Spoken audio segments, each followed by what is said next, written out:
I bid you well.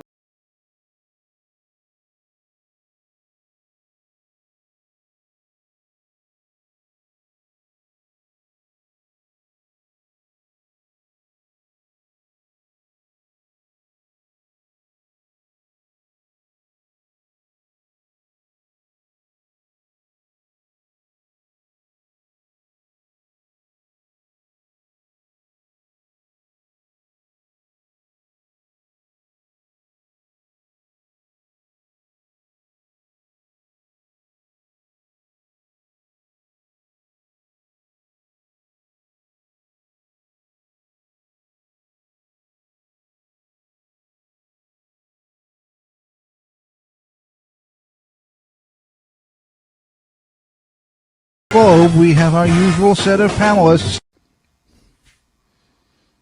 Hey guys, just to let you know, I'm going to be going live as a guest on Nocturnal Frequency Radio tonight at 6 p.m. Pacific Standard Time, which is about an hour from now. So come on by. Just fire up YouTube and search for Nocturnal Frequency Radio, and you will find me. Hope to see you guys there. It's going to be a good show. Take it easy. Later.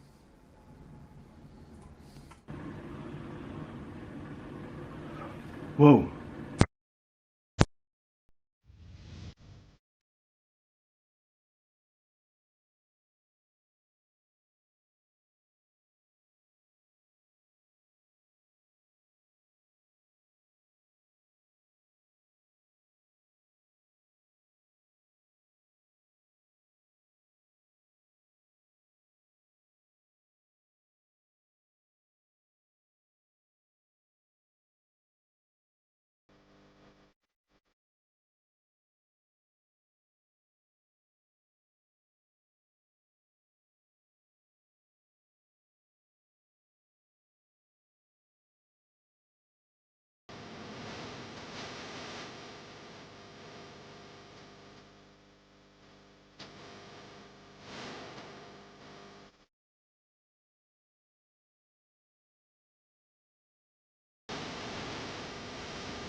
I'll grab my beer. And hopefully you people watching can grab your beers or whatever it is you're consuming. Hold it up to your computer screen or your phone or your iPad or whatever it is and say, cheers, me dears. Cheers. Cheers. Cheers. Cheers. Oh, yes. Cheers, me dears. Cheers. Mm. I have to say that was really hard doing, man. And my reason was, like some of you already know, my mother just passed away not too long ago. So doing that sort of made it a little harder too. But it's hard to believe it's been a year since we lost him. As somebody put in chat, he certainly is an inspiration. He continues to inspire. Even to this day, which is really cool. I want to thank you guys for joining us tonight, Reeves, Ben, and Matt. Really appreciate it. I know you all have your stories and your moments and your special little things with Gareth. And let's get into that kind of thing. Like just I guess refresh everybody about how you guys first met Gareth, how did with mindset or beforehand or whatever. And, Matt, let me ask you, because did he find you or did you find him? Like, how did you guys meet? Yeah, I was walking along the street in Vietnam, and I was pretty drunk, and this sort of bloke who had a Welsh accent walked out, and he was like, "You want 5 minute long special experience?" And I was like, "Okay, yeah, sure." And he said, "I'll take you and show you my Mindset Radio podcast." I was like, "No, I don't want that sort of experience." But yeah, no, no, he did find me, but. And I did have to pay him $10 as well. So yeah. So what he Matt, come on the show. I want you on the show. Do you know what? I've got a really vague memory of anything. I think I've taken far too many things over the years, and it's like all I can remember is that at some point somebody recommended me to Gareth, or Gareth contacted me, and we hit it off really well because we're both from Wales. So, as is Ben. So maybe this is why we all did so well. But I kind of wacky sort of sarcastic sense of humor where we can take absolutely anything that you say and just turn it into something ridiculous. It's like that nothing is off the table. But yeah, so we got on well. Yeah. Ben, how about you? Your first moment, your first time on the show or beforehand? How did it go down? It was slightly less dramatic than the story from Matthew, I must say. I wasn't in $5. Vietnam. I wasn't doing anything illicit. I can't remember. I think it might have been Reeves who recommended me, actually. But Gareth was looking for another panel. I think he wanted to try out some new panelists. It made a temporary basis first as a guest, and so somebody, I think it might have been Reeves or Alec, recommended me. It was you, Reeves, right? I got you to thank for that. And so on in late 2012, I appeared on the first ever Mindset podcast. It was actually the first ever show in I think it was late 2012. I got my notes a minute ago, but. I was, and I really loved it. I really had a good time. I got on well with Gareth and the other panelists. It was Alex, Venerina, who else? I can't remember. I know Alex was on the first show, and there's been a dozen panelists since that day happened. But basically, I stayed. And this came at a time in my life when I was kind of trying to reinvent myself in many ways, because it was just a few months earlier I'd been kicked out of hospital Portering, which was a massive upheaval in my life after 3 years. And it was a major turning point in my life, 2012. I kind of got to the point where I don't think when Gareth asked me to be on a show, he'd say, "Do you want to be on the show?" I think I ever said no unless I had to, like I was going to be away or something. I really enjoyed it. In fact, when I think about it, it's only over the last year I've realised this. When I'm talking to someone like 2 hours plus every week about these kind of strange things, there's no one else I had that kind of relationship with, and there is no one else I have that kind of relationship with. There's Kev Baker, of course, who've also sadly I've left. I used to be on his show once a month, and he was another one. But Gareth, it was literally every week. I'd be like, it's a Sunday afternoon routine for me. I get on and I talk about crazy stuff for like 2 hours plus, and I suppose I took it for granted. I thought it was just carry on. Gareth wasn't particularly old. I know he had health problems, but I didn't think any of them were going to like hit him that badly. And and then suddenly his demise was really sudden and it was abrupt. And it's hard to believe. It's even after a year. It's like I still expect to see him in there again. I've only met him 3 times, but to see him for in real life. But I met him. I knew him online so well. I expect to hear from him again. I get a message from him or something.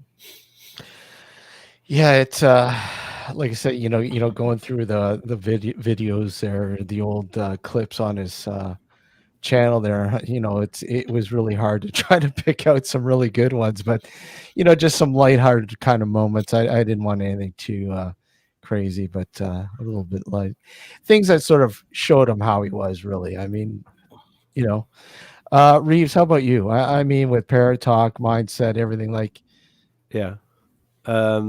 Lay it on the line, buddy. Do you want the long version or do you want the really long version? Whatever version you want to give us.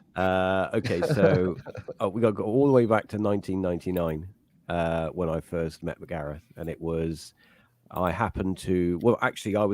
wasn't involved with Nervous Teeth or anything. I was helping Lou out with graphic work on the Lou Gentili show. So I was kind of over there, and through a forum, I happened to see a banner for Nervous Teeth, and I thought, what was all that about? A pair of dentures saying Nervous Teeth. So I clicked on it, and off I went to the Nervous Teeth website, and I thought, well, what's this? Like a radio show or something? And I clicked on a few of the episodes, and I started listening, and I thought, yeah, this is my cup of tea. I kind of find this funny because we must not forget the great Rod Rodriguez, because he was the other side of the coin for Nervous Teeth. So Gareth and Rod would play off of each other, and I kind of became a listener, and then it kind of went for a little bit more than that because I started to do graphical work and make banners for them so that they could start to sort of farm them out to, like, because in the old days, it was all link exchanges, wasn't it? Internet version 1.0. There was none of this sharing. It was all like sending links to people and displaying banners. So that's how it kind of got started. And then, of course, I became a regular in the chat group and becoming, emailing Gareth and just back and forth because it was all email back then. There was no messenger. I think we had Microsoft Messenger, but it was email, and I kind of got to know Gareth a little bit from that, and of course then things grew a little bit, and we started to find that we had commonalities and interests in not only the paranormal but with UFOs and sci-fi and classic gaming and classic movies and stuff. So that kind of hooked us in as more of a friendship, and that kind of went on a number of years. And obviously, with the demise of Nervous Teeth, you had like version 1.0 of the mindset, because the mindset went through. It didn't happen. It didn't just, he didn't just make a website. It kind of evolved. There needed to be, Nervous Teeth needed to happen for there to be a mindset, because everything that Gareth learnt about, podcasting and stuff was transposed into that first version of mindset. And of course, the first version of mindset was nothing like the version 2.0, because it was more sort of individuals, two people. It was Gareth and Glyn, I think it was, and they did it for a while, and then Alex came along, Alex Fate, and then there was those two doing it, and then Gareth decided to take a little bit of a rest, because it all got a bit much, and he decided to take a little time out. And as you remember, not mindset sort of went dead for about, excuse the pun, but I'm not, I'm using it in the sense of ending for about 2 years. He just didn't want to do it. He had enough. He kind of walked away from it for a bit. Yeah. And it's understandable because he put a ton of work into that website. And then I remember it was, I think, just over 2 years. And then he sent me a message saying, do you want to get the site back up and running? Do you want to, start, because by this time I was an active member. And I said, like what? And he said, well, and he laid out this plan. And I thought, man, this is a lot of work. Because he said, we can have multiple guests, and it's going to work like this. And we're going to have movie reviews. And there's going to be like alternative think and all this stuff. And I thought, that's a ton of work. You prepared to put the effort in? Because that's a lot of work. And it kind of, in a way, it kind of made it work. Because that's where people like Ben, Venerina, Alex was involved. And later on, of course, Matt came along later on. It was me who introduced you to Gareth because I used to watch your videos. Yeah, I used to watch your videos, and I remember telling Gareth, I said, mate, go check out this guy. He's mental. He goes to all these weird places. And of course, Gareth was like, yeah. And then he said, you know what? We should get this guy on an episode of Mindset. And I went, all right, then. Well, do what you need to do and get him on then. So yeah, that's how everybody kind of came together. But then with the advent of that show, Gareth and I always wanted to do a paranormal show, but we didn't want to do it in the sense of it was going to be Mindset Central paranormal. And so we said, well, we had this concept for a paranormal show, but we didn't know how to go about it until Mindset was running. And of course, eventually ParaTalk was born from like Mindset 2.0.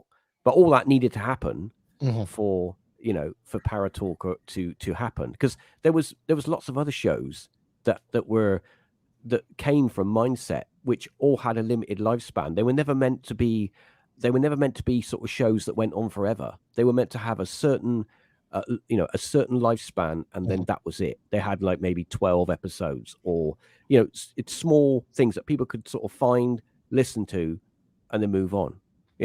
It kind of, in a way, a little bit throwaway, sort of. I mean, me and Gareth did a show called, it was like a review show of stuff that we'd watched, and, just us talking nonsense, really. And it only had a few episodes and was quite popular, but we didn't want to do loads because we just didn't see the point.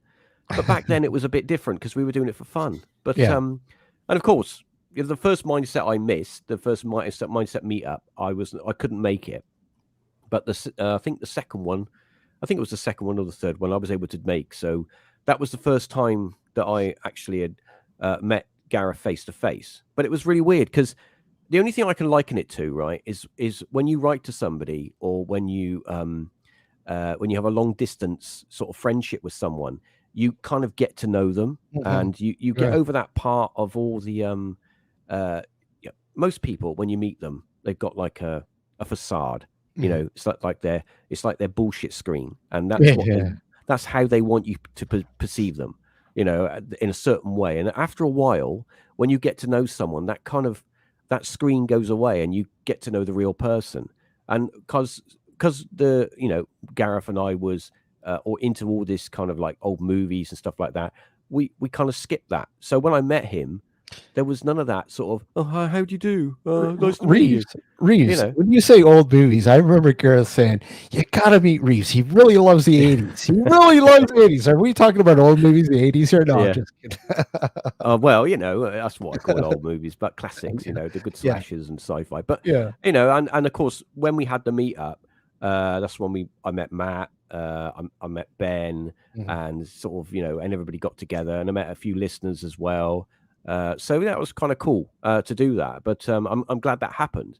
But we were going to try and do an American version of a Mindset meetup. Unfortunately, it never happened, but that would have been pretty cool as well. But we got the London one. So, and that was like what did I know Gareth for? About 21 years, I think, in total. So, wow. But it's like I kind of, you meet someone and then you find all these things you got in common with them, and then it's just like one of your mates, and it's so it's not like the bloke I know on the internet. He could have easily been someone I grew up with through my childhood, because we had a very similar childhood. Because what a lot of people don't know is that, they maybe do, but that Gareth originally was born and brought up in Wales, and he had that kind of English teenager's lifestyle. It was, it was later on in life where he went over to the States and got married. Wales is a part of England, by the way. Well, yeah, I know. Some people like For those who don't know. You got in there first, Matthew. Yeah. But yeah, I just I just kind of like I'm sort of I'm glad we did all the things we did, and I'm glad we achieved all the things we did, and in a way I'm glad I just carried on the ParaTalk in a different way, but in sense of the thing that we started is carrying on. So yeah. Well, in a roundabout way, there's your answer, which took me about 10 minutes, but there you go. By the way, Matt, Mindset episode Inside the Secret Vault with Matt Williams. Did you actually let him in the secret vault? I still can't sit down properly to this day. No, the secret vault is more of a kind of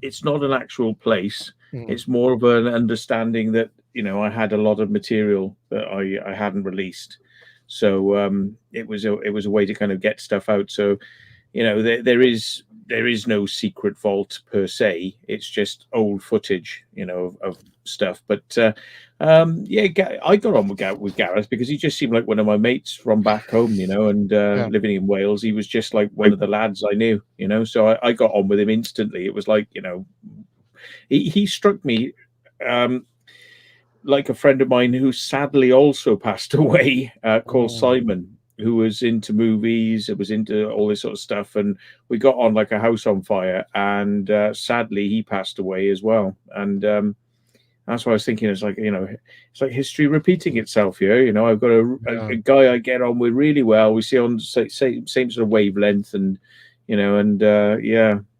So.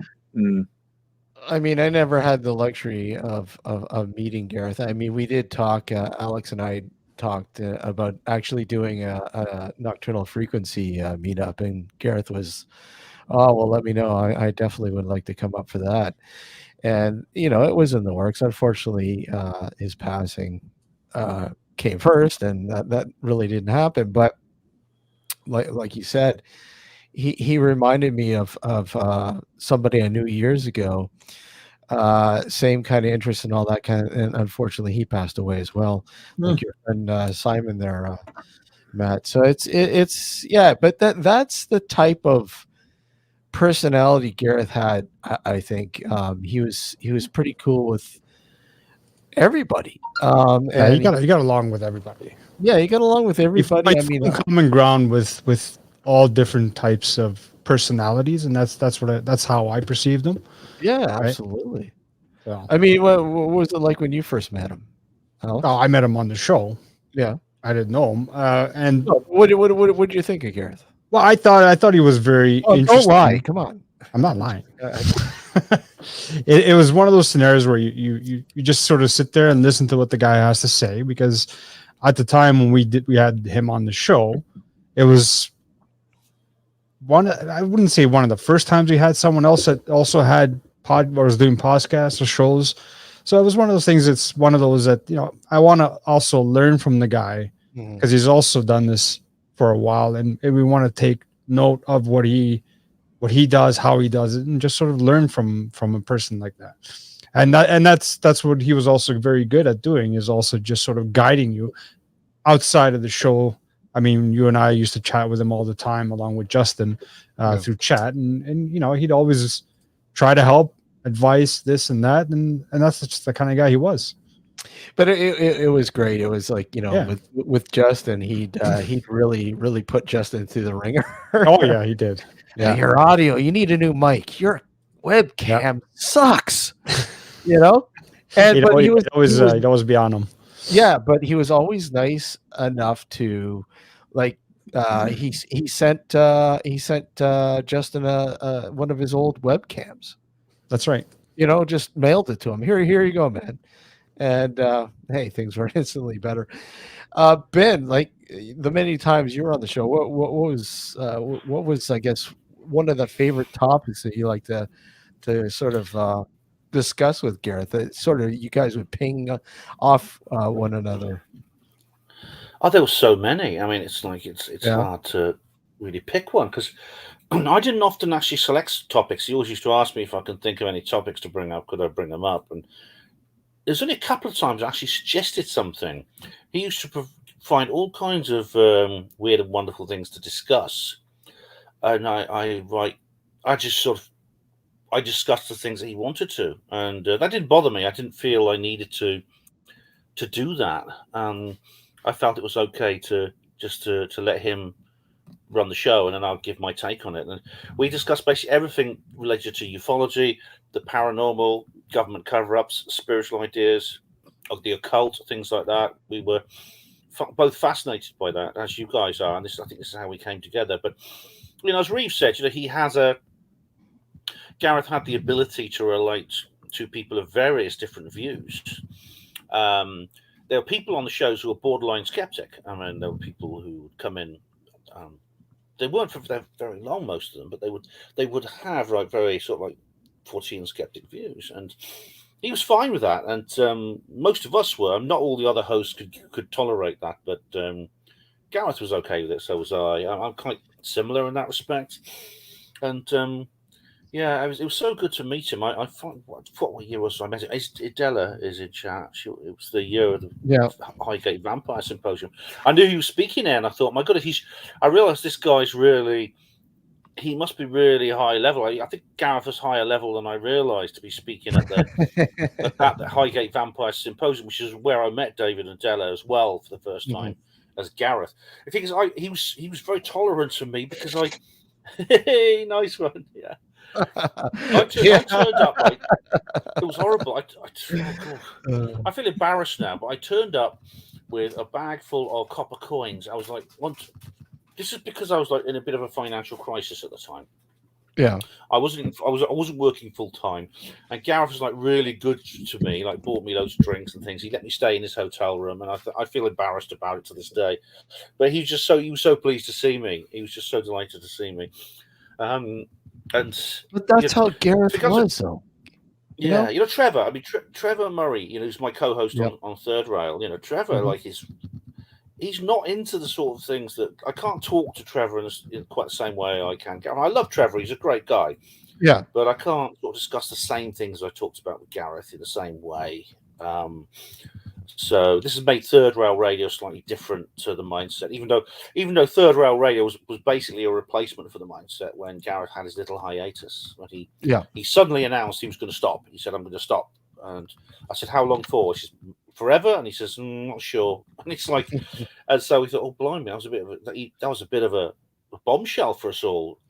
And so I came up with the idea, well, we could carry on with an independent show. Obviously, the Mindset is Gareth's show, but we could set up an independent show that does the same thing as Mindset. And so we established Third Rail, which is still going to this day. But it's not the same. It's not. It was a replacement, but of course, it's not quite.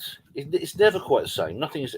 Everything has its own character based on the people involved in it. You know. But you know, it's like, you know, how Reeves is, you know, been with the ParaTalk podcast.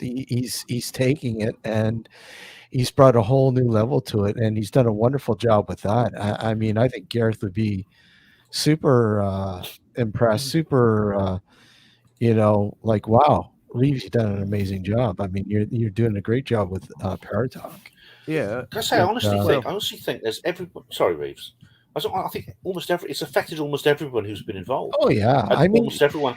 It's a part of the inspiration, right? I mean, like you know, the other guy over there, Matt, he does that too. I mean, a lot of people enjoy what he does with the Secret Vault. Look at I heard from Chris. I heard No, from he Chris does- he Reinert the other day. I've not heard from him for about 2 years, and I heard from Chris Reinert, and he's like, he was on about a handful of shows with him, but he just got in touch again. It was really nice. But Ben, you do a great job Reeves. too. Sorry, mate. You do a great job too with your when you do your YouTube shows and all that. I mean, you do a good job. I mean, you're a wealth of knowledge. I mean, people appreciate folks like Matt. Same thing, Reeves. You guys bring a lot to the table, and that's why people continuously tune in and watch your shows, Ben. I mean, I know that's why I do. So Thanks. and it's Yeah, always really- great. Go ahead.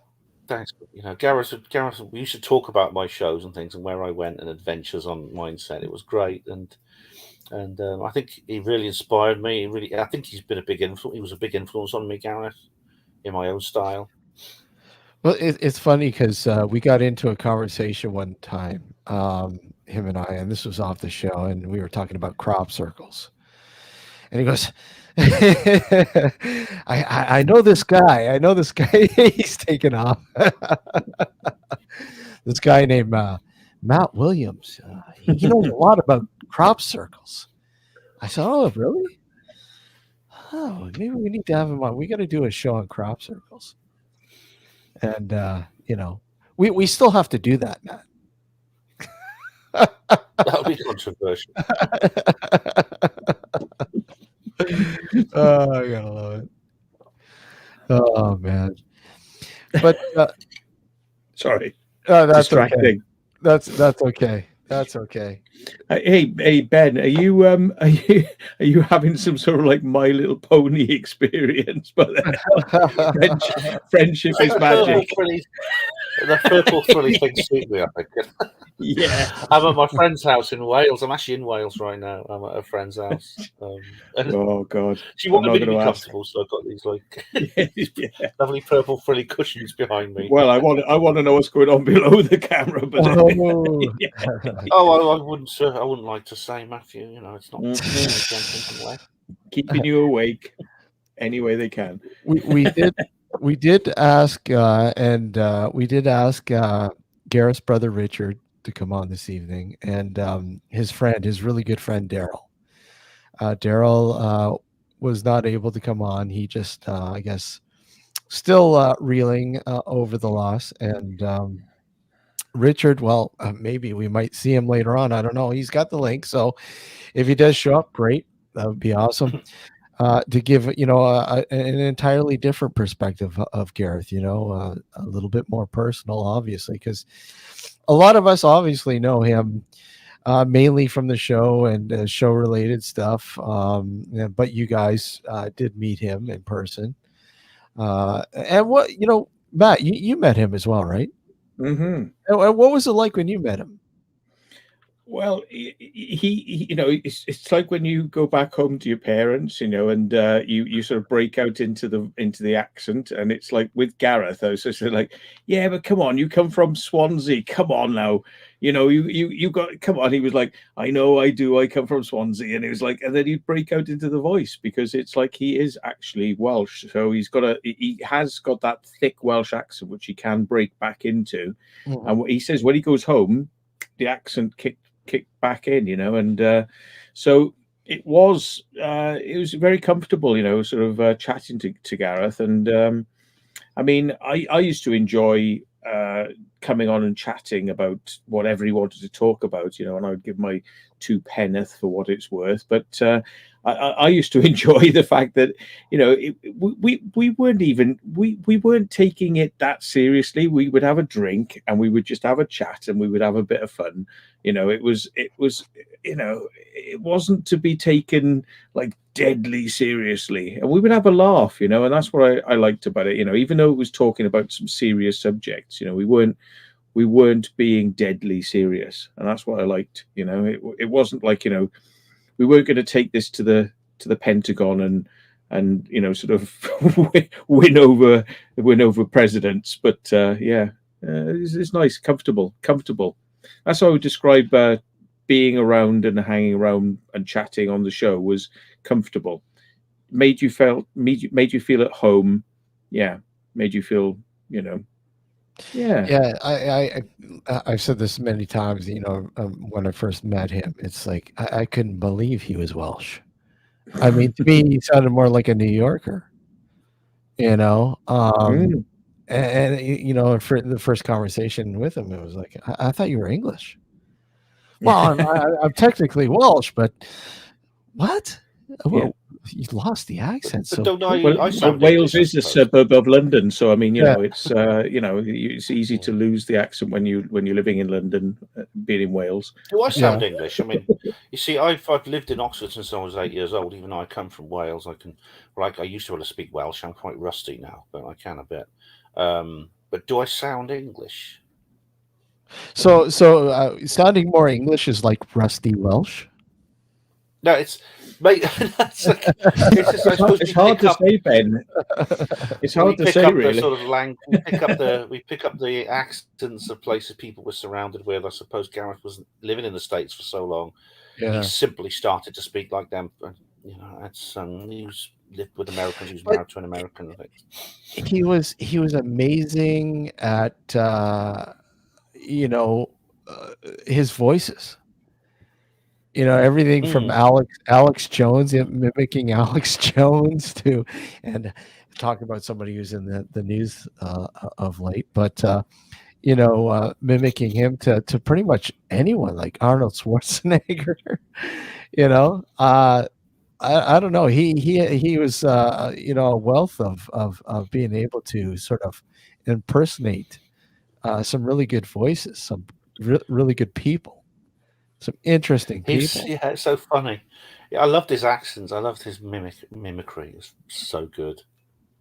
And his Jack Nicholson, which I think you showed a photo of, where he just does this sort of like the eyebrows went down and I don't know how to do it, but it's like, you know, it's sort of yeah. So Reeves, with ParaTalk, what were some of do you have any particular shows that you really enjoy doing with him? Like, is there some that stick out that I know probably all of them, but is there any that really stick out that really, you know, you think of often? Yeah, I think actually I started listening to it last night, and it was the Enfield Poltergeist case. Oh, okay. That was the first. I think that was one of the first that we did, and it was so long that we actually had to cut it in half. It was the first show where we said, "No, this is too. We can't put this up as an episode. We have to cut it in half." Because what we started doing was we would do like a mega long episode, like 2.5 hours, and then we just slice it up and a little bit each week. But after a while, that got a bit like, you know, you ended up with an episode that was 15 minutes long. And back then, people wanted at least an hour. You know, now they just want 30 minutes, and they drop off after that. But yeah, and also Borley was a good one that we did, and also we did an episode on time slips, and that was a favorite episode as well, because it had a little bit of everything in it. So I think the way that Gareth and I would come about doing shows, that I would come up with an idea, a concept. And then I would say to him, right, this is what we're going to do, and this is the topic, and I would send over all the show notes, and then he would sort of, you know, prepare it, get it ready, you know, get all the social media ready, and let people know, you know, what episodes are coming, upload it all. So it was more of a back then it was more of a thing where I would prepare the shows, get all the shows ready, send him the details, and then he would make sure that those shows were recorded and uploaded. So we had this, each of us had a particular job we had to do. And if he had an idea for a show, then he would just basically say to me, "Oh, come, you know, let's do this one, or let's do that." So that would happen sometimes, but mainly it was, I would say, "Well, I've got this, or I've got that. We're doing this," and it was like, "Yeah, cool, no worries." Because even to the point where when we had the lockdown stuff, he was still having to do his do his work and that. So we were kind of fitting in around his work, and because he was at home. Yeah, that was another good one as well. We got Della and we did a Highgate, like a Highgate special. So we got them on the show and had a chat and asked because it was really interesting to get their side of it, and see what how they came, what was the Highgate vampire, from the geezer that was there, and it was really interesting listening to him tell the story of all those years ago, of him, up in the wall and going in the graveyard and looking for a vampire. And the interesting thing was that from that conversation, from that episode, I always thought that that the Highgate vampire was a vampire, was a man in a cape running around the graveyard, and the kind of thought process is that no, it wasn't that. It was something maybe a little bit more sinister than that. It was more of an unknown, featureless thing that was in the graveyard that had been spotted by many people. So yeah, kind of creepy that was. That was a kind of creepy episode, but it was a cool episode. One of the few episodes where we had a guest. Because back then with Gareth and I, we didn't really have any guests. It was him and I talking about an episode, an account, and then we would give our feedback or thoughts on it. But we never really had any guests. We never had any people coming on. Like I am now, every week now, I got a different person on, which is in a way is kind of a little bit purposeful, because I didn't want to bring someone else in as a co-host and try and emulate what I did with Gareth, because you can't, it's not possible, because Gareth and I had a particular dynamic, we also had a history. And we could draw from a childhood which was very similar. So we could talk about Sapphire and Steel, Children of the Stones, Space 1999, and make it funny. And that's what we did. And we couldn't do that with someone else because you haven't got that history with them. So the dynamic I have now, but no, I missed that dynamic. I was going to do a solo show, just be me talking about, haunted houses. And yeah, that's okay and it's doable. But I wanted something a little bit more. So that's why I decided to, I thought one of the things that Gareth and I were going to do with ParaTalk, we had all these grand ideas for ParaTalk. And one of the things we were going to do was bring in guests and have different people on, maybe once or twice a month. And we'd hear their story and then we discuss it with them. But obviously that never happened. But I thought, well, that's the kind of concept. But using these little bits of ideas that Gareth and I originally had, I can then inject that into what I'm doing now. And it brings Gareth along a little bit where he's still, in a way, involved in my decision making. Because after Gareth passed away and ParaTalk and everything, all the shows stopped. Because obviously Gareth was the captain of Mindset. That was his show. ParaTalk, it was our show, but I kind of gave all the input for that show. Gareth left that up to me. We had another show as well, and it was like a UFO show, but that didn't really work out. It wasn't really. It was too. We would try. When you do these shows, you've got to be careful because you can dilute yourself too much, and you end up being a jack of all trades, and you don't want to do that. You just want to be good at a couple of good things, and people will take you serious. If you try and do everything, then you're diluting yourself. So what we did was, we were going to bring in guests and different people, and we thought, oh, it'll really work. But unfortunately, that didn't happen. But I decided that now that should be my priority. And another thing as well with Mindset is a lot of people would say, because it was expensive. I mean, because Gareth used to pay all of the server hosts and everything, and it was a lot of money. And so people would say, you need to you need to make it, pay to view or pay to listen to or whatever. And Gareth was quite adamant, and we'd agreed this with ParaTalk as well. He was quite adamant that it should be free. It should be free to everyone. Anyone that wants to listen to the show should have access to it. And it's a thought, and it's a thing that I've carried over to ParaTalk. Everyone that wants to listen to ParaTalk should be allowed to listen to it, because not everyone's got a budget to spend on a Patreon or a YouTube membership or anything like that. And okay, they might have a show that's got adverts in it, but at least they'll have access to the show, so that they don't have to pay for it. And if you want to pay for the show with no adverts, then there is a Patreon. So that's what we did with Mindset, and it was kind of like I wouldn't say a grand scheme, but it was a way of making the show pay for itself in an indirect way so that we could cover our costs. And like Ben mentioned earlier, Mindset was a lot of people, and there were more people than there is here that were on the Mindset, many more.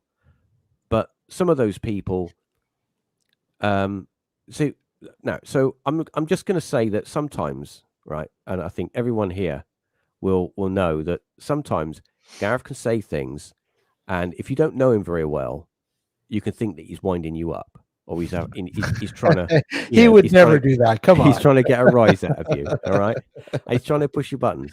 All right, and Gareth would do this as a bit of fun, and he was very good, right, at being on a show.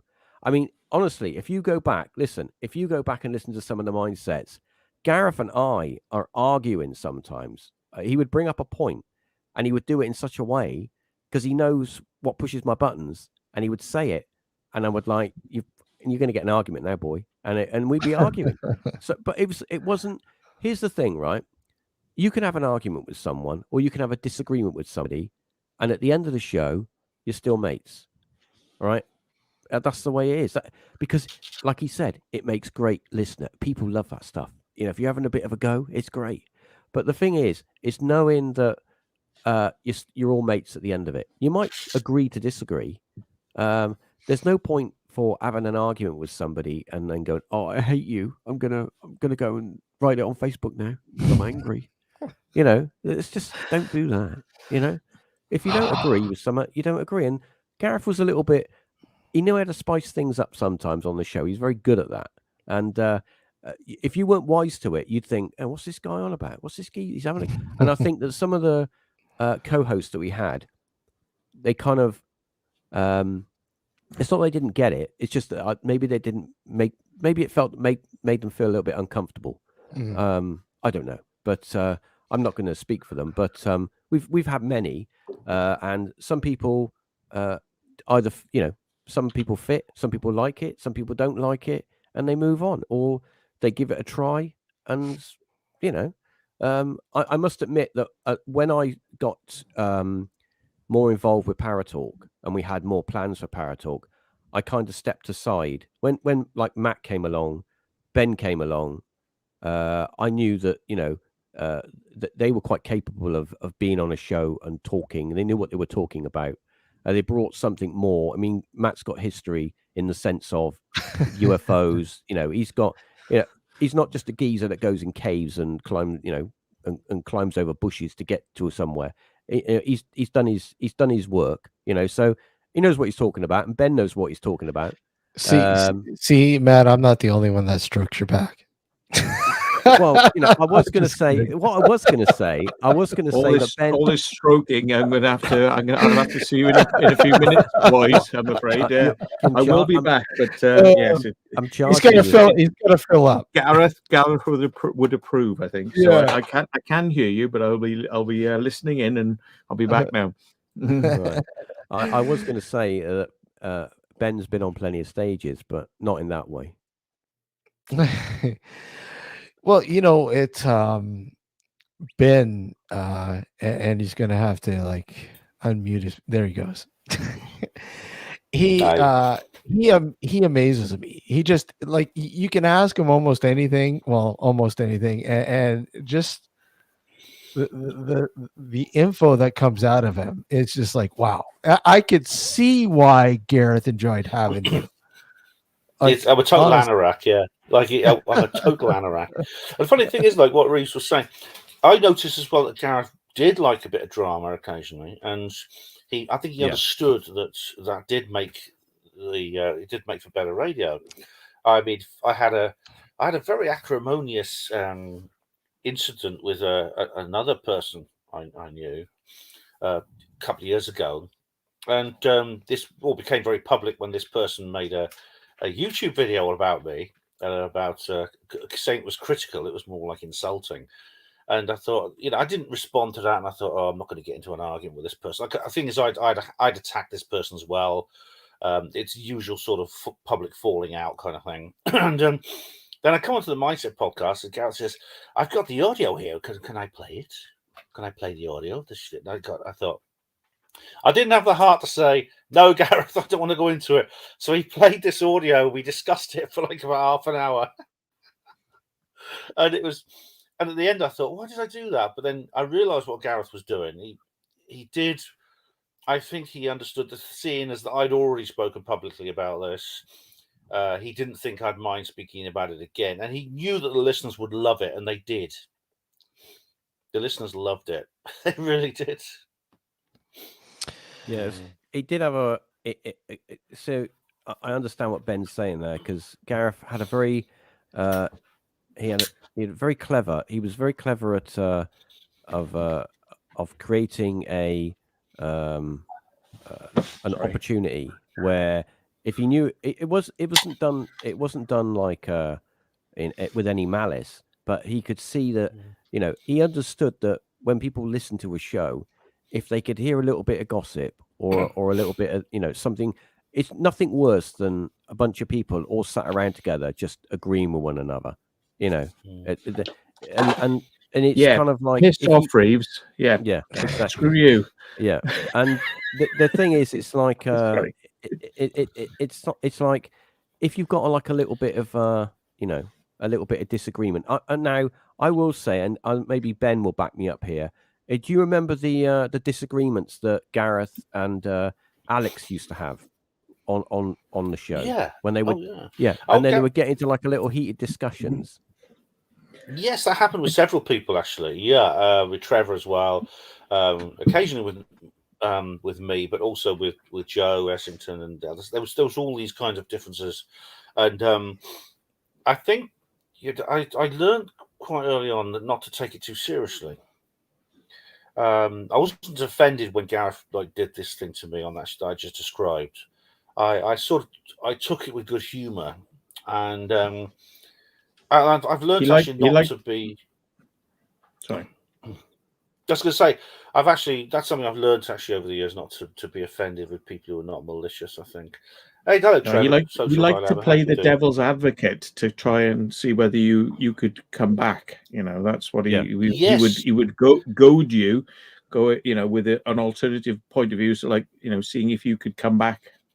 That was he would act. That was the play. He could act. He would like a lawyer. He would act in a certain way for a certain position. Well, he was a lawyer. He was a bloody lawyer. He was a bloody lawyer. Was he? Is that all right? Yes, he was. He's like, yeah. I had a little experience. Sorry, at some point I'd like to talk about what happened yesterday, if that's all right. I don't know when it's a good time. Della wants to know. We should get the Ouija board and try to make contact with Mr. Burkhart. That'd be fun. Yeah, maybe with, you know what, Gareth. But we have somebody very crazy would like to come on and speak a few things about Gareth here. Hello, sir. How are you? How are you doing, John? Ring. Mr. I've been on the Friday night Howls for a while. So sorry to wake you. Sorry to wake you up there, Chapo. Well, yeah, I would say I came on the second Mindset Howl and was on it right through to the very end. What did you know about mindset before that? I'd seen a few. I'd seen it around, and then Matt sort of highlighted it in our direction. Yeah. Yeah, and watched a few of them. So tell us about the mindset, how like the Howls, man. They were pretty cool. I was on a couple, but the Howls was just like a load of guys basically in a bar, yeah, on the piss. And that's basically what it was. It was Gareth's way of letting loose and just being, let's talk about whatever. Oh, it was great. Just a great laugh. Every Friday was worth looking forward to. Yeah. And what do you remember the most about those? Just his general, openness. He didn't suffer fools gladly. We had quite a few fools on there. Well, I mean, and the willingness to like stream for several hours pissed, yes. But he didn't suffer them, and lots of things, great times. Miss him really bad. Oh yeah. By the way, who are you? By the way, he hasn't been introduced. What's your name? Tone Deaf. Tone Deaf. Do your your parents? What do they call you? Tone. Yeah, Tone. Mr. Deaf. Mr. Deaf. Tone Deaf. Tone Deaf. Ben, you had an experience that you wanted to share. I don't think you're Ben. Oh, he's got his earphones. Ben's receiving pleasure from. What's the off you had an camera. experience you wanted to share there, Ben? He's sorry. Pardon. What was that? Yeah, you had an experience that you wanted to share. Oh right, yeah. I'm not sure I could. First, I've got to say hello to Tone Deaf. How you doing, mate? All right. Everybody knows me as Crazy John. Ooh, Crazy John, yes. That's it. Everybody knows. Crazy, yeah. What happened was yesterday I did have an experience, and I wasn't sure whether to talk publicly about this, but I will. I won't go into all the details, but I went to a place called the Tranquility Centre in Swansea. Now this is. A friend of mine actually arranged this and made it a kind of surprise for me. And as it happened to her, she said, "I hope you won't be offended." And I said, "What are you going to do? Bring out a monkeypox victim and have her take her clothes off or something?" And she said, "Oh, wait and see." So we went to this place, and it's a spiritualist centre basically. There's like a little spiritualist church there, and wow. The mediums. There were 6 mediums there who were basically doing a demonstration of photograph mediumship. So where they look at a photograph and they hopefully make contact with the spirit through this photograph. And the photograph my friend chose was Gareth. And great. And as it happened, it made me feel a lot better. I really enjoyed it. Now the mediumship was actually pretty poor. And this may be because I think, as far as I know, this is the first time someone has actually tried to channel Gareth in any way. I mean, there may be some people who've done it privately and not told anyone. It's the first time I've ever considered doing anything like this regarding Gareth. And even though the mediumship was very poor and it didn't really ring any bells with me, none of the information really was very applicable specifically to my relationship with Gareth, my friendship with him. I came away from the event feeling a lot better. I'm feeling happy that I'd done that. I really did. And I'm grateful to my friend for arranging this. Yeah. Can I say something about mediumship? Like, right at the end of the day, you should always go there with an open head. Don't go there thinking about, you want to hear from Gareth direct, because it won't happen. If you literally go there with an open head and not think about him, that's the time he'll come. And I guarantee that's if I ever go to a church, I'm just going to go there sometime in the near future. I know that Gareth's going to come up. I know it. I'll be honest. I'll top you on that, John. I think Gareth talks to us all the time, speaks to us in so many ways that people just don't realize. And it's not just Gareth. People, loved ones with everybody. But Gareth, like I said, when Richard had said, hey, try to make contact with them via EVP or whatever. See if it happens. I think, hey, that's the way Gareth thought. Gareth was so into that, man. Yeah, And, EVP, yeah, definitely. And if he was going to try to make contact, he would. I think And he'd just something come out of the discussed. blue. I mean, I was The told number of years times- ago that. Yeah. Like, what are your thoughts about that, Reeves? I mean, because well- obviously, you've Yeah. you've done the research, you've investigated this way as well. Yeah. Well, I've thought a number of times of getting some of my old recorders out and start to do EVP and see if I could contact Gareth from wherever he might be or whatever. But I have a story that Go I can for it. tell you, an experience that I had, which is a bit weird. So about maybe 2 or 3 weeks after Gareth passed away, okay, I was at work, and at work we deal with these automated ordering systems because obviously with lockdown and that, we were still only processing orders online. So, and of course I work for a photographic service, so these were pictures. And the way it works is people would go on the internet, go on the website, send over their pictures, and they would come through to our system. They would be printed, and then the customer would come in and pick up their pictures. So this one day, right, I'm in store with my colleague, and we're pretty much working exclusively online. So I got the screen up, and I've got the customer ordering system that comes in, and it refreshes every, I don't know, few minutes, so you can see what new orders come in, and then it prints them out. And I'm just in every day, just another day, just doing stuff. And then I refresh the screen, and I'm looking at the screen, and I can't believe my eyes, because one of the orders is for some random pictures, and it's from a Gareth Davies.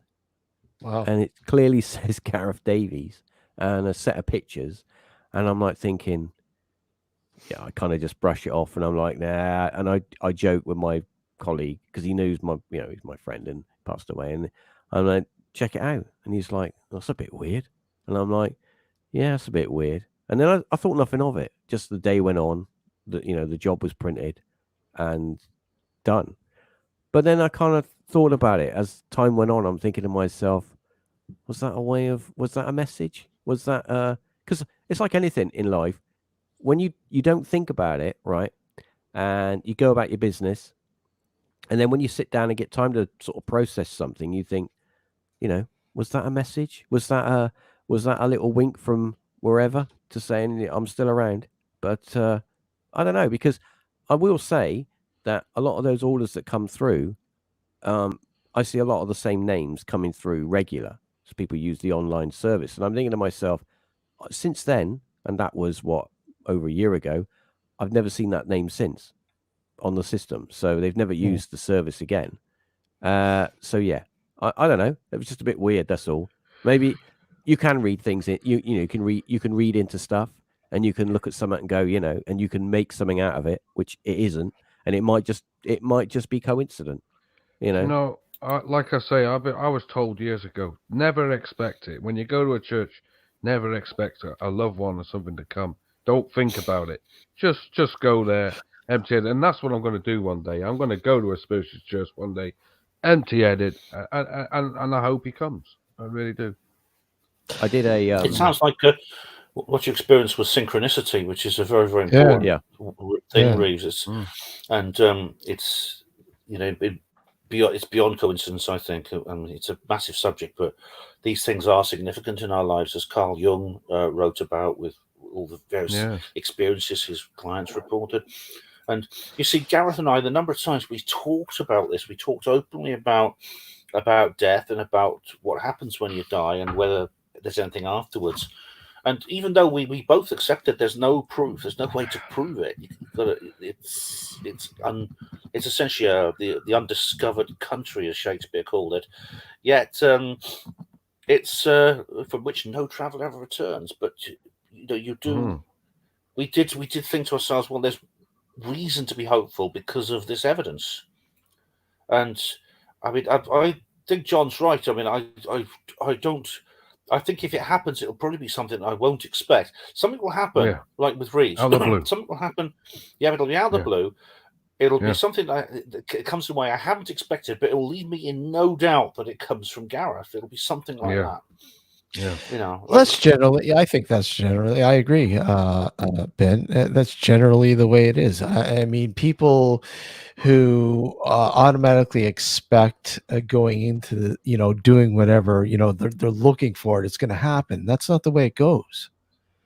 It's something that could be so subtle, but yet it's so clear that oh my God, that was actually something that only Gareth would sort of try to communicate, so to speak. It is, and I think also it's maybe there's a reason why all of us who are the real sort of loyalist mindset are of a similar age. We're all roughly the same age. We're all in our 40s and 50s. Yeah, it's sort of like, I mean, Joe's a little bit younger, I'm still 35. What are you talking about, John? Oh, sorry. You're the young man in there. It's rather like I mean, maybe this is a uniquely British thing, but the guy in Fortune Times, he wrote about the haunted generation, about how when you had TV and there was no video or anything and no internet and all the weird things that used to come along, you used to have to remember them, and you remember them, you can't remember where you heard them, and there was all these spooky things on TV. There was these very paranormal type shows on TV that were quite popular in a way they're not today. All of us, I said, grew up with that, and maybe that's what made us what we were, and maybe that's how we came together the way we did. The realms of hauntology. Yeah, that's I definitely think there's a spirit plane, and I mean, I had my mother come to me, and she said, I said, I asked the person, said, did your first husband come and meet you? And she said back in a reply, they're all here. They're all here. Everybody's here. So yeah, that's definitely, to me, there's something after. So that's interesting. You mentioned about dreams and dreaming. Both my parents are dead, and they died within about 2 years of each other. My first dream I had of my mum after she died was I was in an airport, and I was in a waiting room, like where you wait to board your flight. And a guy came through the door, which I immediately recognised as my mother's late father. Wow. And then my mum came in a gown, in a white gown, and I said to her, what are you wearing that big dress for? And she's like, oh no, don't worry about that. And I went over to the table, like where you get your drinks, and there was these kind of windows, right? And they were two-way windows, and you couldn't see the runway, but you could see the funeral home where my mum went to be, got ready for her burial. And she's saying to me, you see down there, that's not me. This is me here. That's not me anymore. I'm here. And I'm like, yeah, I know. And then she said, yeah, I've got to go now because I've only got a short amount of time. Wow. And then she went back to the door. The guy her father opened the door for her, and she waved by. She said, I'll see you again, and walked off, right? Wow. And that was it. And that dream stuck with me. And then years later, I had another dream after my dad had died, right? I had another dream of my mum and my dad in a car driving in the country, and I was in the back, and I felt like I was a little kid, but I was grown up. Yeah. And they were having an argument about which way to go. And I remember the weirdest thing of this dream was my dad was actually with his arms folded or whatever, doing like this to my mum, and he, like, the wheel, he wasn't even driving. The car was driving itself. Driving itself, And, yeah. but that was completely bizarre dreams. But dreams that I've remembered are just being weird.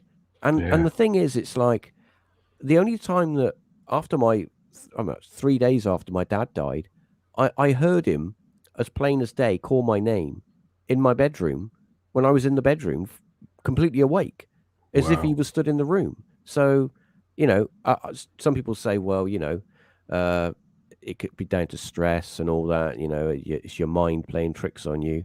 I don't know. I don't know what it was, but it was definitely weird. I'll tell you something about people coming in deaf as well. My mother's first husband, when she was alive, when the first husband disappeared in the plane, she said he came to her, but she couldn't see him. He was in the room.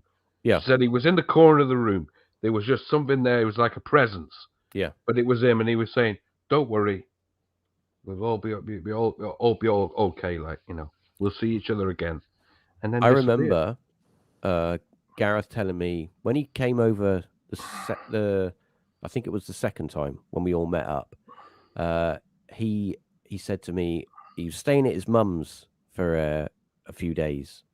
This is after we had a meet up in London, and his house, his family home, has always had weird things. You can ask his brother Richard; he'll tell you loads of stories that have gone on. And Gareth said to me, "You know what? I had something weird happen the other night. I felt like somebody was like in the, In the room. in my room." Yeah. And he got one of these like nighttime sleep monitor things on his phone, and he switched it on as an app, and he left it for the night just to see if anybody was, coming in his room. Oh my And God. you can hear from the recording, because he said to me the next day, "Yeah, I've got some." Oh my And God. he played the recording, and you can clearly hear the door open Oh, and fuck. somebody walk in his room Wow. and then walk out. Have you and got that app? Have you got that app? It's on. But the thing Yeah. is, I forgot that's what not the show only it's on, but I time. remember that. Yeah, that's not the only time that happened to him. When he moved into his he relocated to an apartment near where he worked. Just before he passed away, he had his own. He moved into an apartment, and I remember him telling me that he felt like a bit weird in his bedroom, the weird stuff going on, and on 2 occasions he recorded stuff in his bedroom at night when he was sleeping. Wow. The first time it sounded like someone talking through a radio, but it sounded really metallic.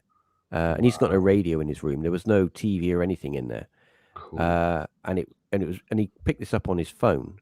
And the second time he recorded something, it sounded like 2 people on his landing. He had a Wow. hallway. We came in the front door.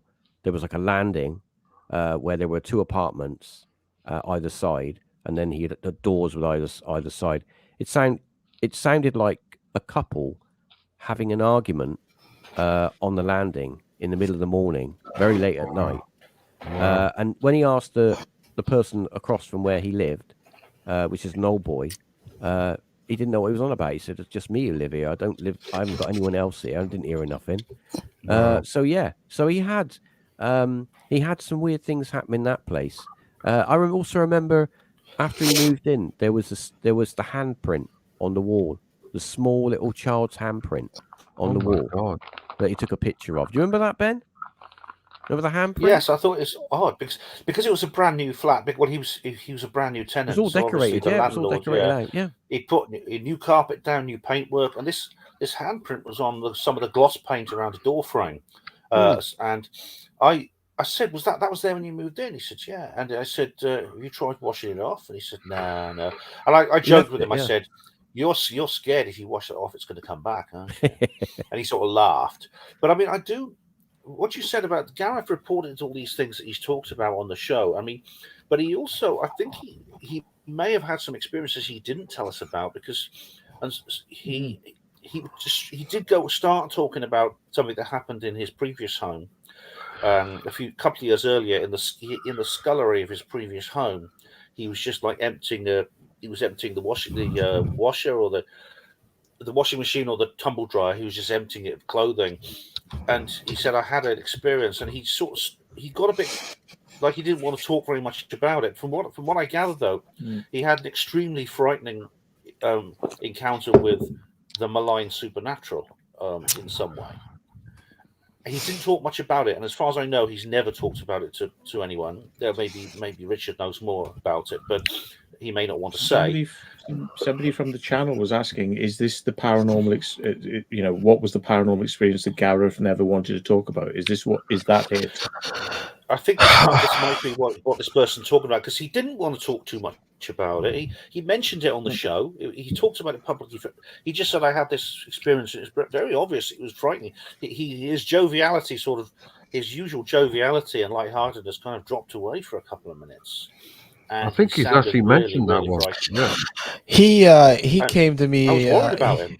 I was worried about him. We had a chat a couple times about a couple of experiences he had, and one with another person that he did not want to talk about on air. And I don't want to get into that bit, but the first one was pretty much what you were talking about there, Ben. So, yeah, which experience are we talking about that he didn't want to talk about? He did talk about he had a few. He had a few. Yeah, he did tell us a story once about something that really frightened him.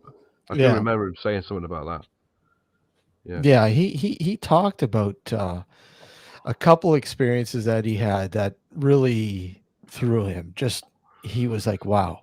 Yeah. What happened, he couldn't understand. And I think that was one of the, it was the major aspect in terms of why he was so enthralled with the paranormal. I guess it's just like a lot of people who are in it, they just want to know, okay, what the hell's going on? Like, I had this really weird experience and I just can't, I just don't know how to explain it. I don't know how to to understand it, sort of thing, so. It's shame we can't get to find out about it, Shame. Until the last minute.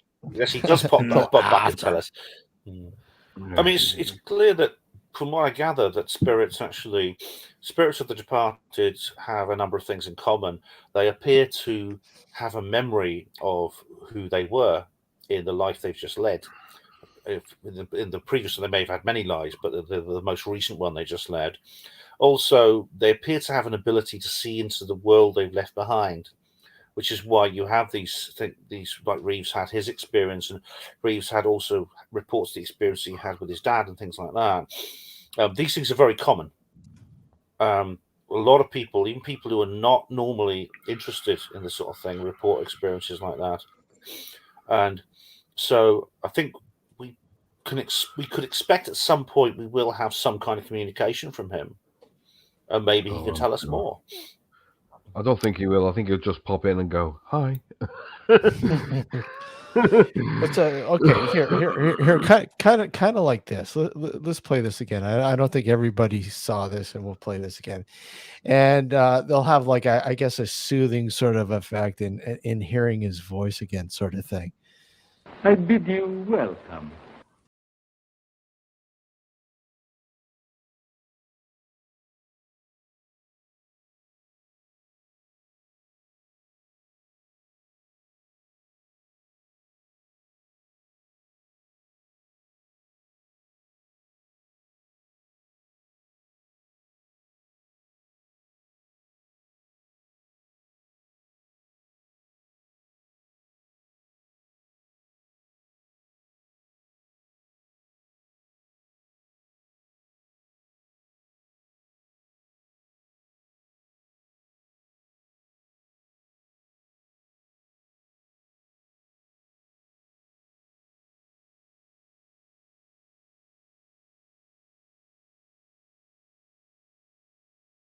We have our usual set of panelists.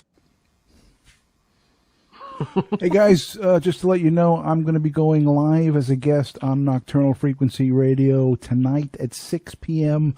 Pacific Standard Time, which is about an hour from now. So come on by. Just fire up YouTube and search for Nocturnal Frequency Radio, and you will find me. Hope to see you guys there.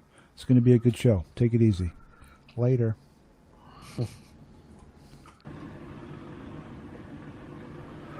Whoa. I'll play this. And say, Hold on.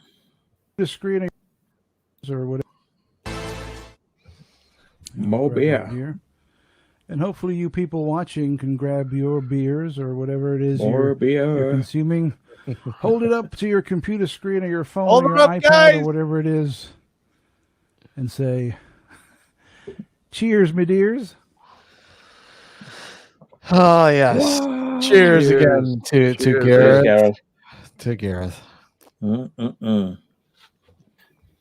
Yeah. Reeves. Reeves, do you remember that weird noise on Paracast once? Oh yeah. Oh, we've Yeah. had a few. Noise. We've had a few weird Have noises. you got a copy of it? I'm just trying to think. Possibly. Reeves could tell the I'd story, have to but dig one basically out. Gareth There's picked up there's two. some There's weird two noises. weird noises. It's a two. The first one was we were recording an episode. I don't know what episode it was, and it was Gareth was doing the post edit. We recorded it, and he was going through it, just sorting the levels out. And there's a slight segment on. There's Gareth and I are talking, and as we're discussing something to do with the show, you can hear in the background a third voice. And as there's a slight pause between Gareth and I, you can hear a person saying, yes, yes, yes, like agreeing as if they're part of the conversation. Wow. I've not heard that one. Yeah, that was one of them. I heard That the was other the one. first I one. remember that one. The other one was the Halloween. We were doing a Halloween show, and we were talking about EVP and voices and phone calls from the dead and all that stuff. And you can hear Gareth said something, like he makes a remark, and I reply to him. But as I reply, you can hear like a laughing, like a guttural laughing under our voices. And didn't you point it out, Reeves, during the show? And you said, "Oh," and Gareth goes, "I'm going to have to listen to this in post." I heard something, but I wasn't sure what it was. And then of course he edited it and increased the levels, and that was it. But yeah, we've had a few times when we've been talking and we've heard stuff, and we're thinking, maybe it's just because we used to use Skype. There was none of we used to use anything like this. Yeah, okay. But definitely the one where we can clearly hear another person as if they're.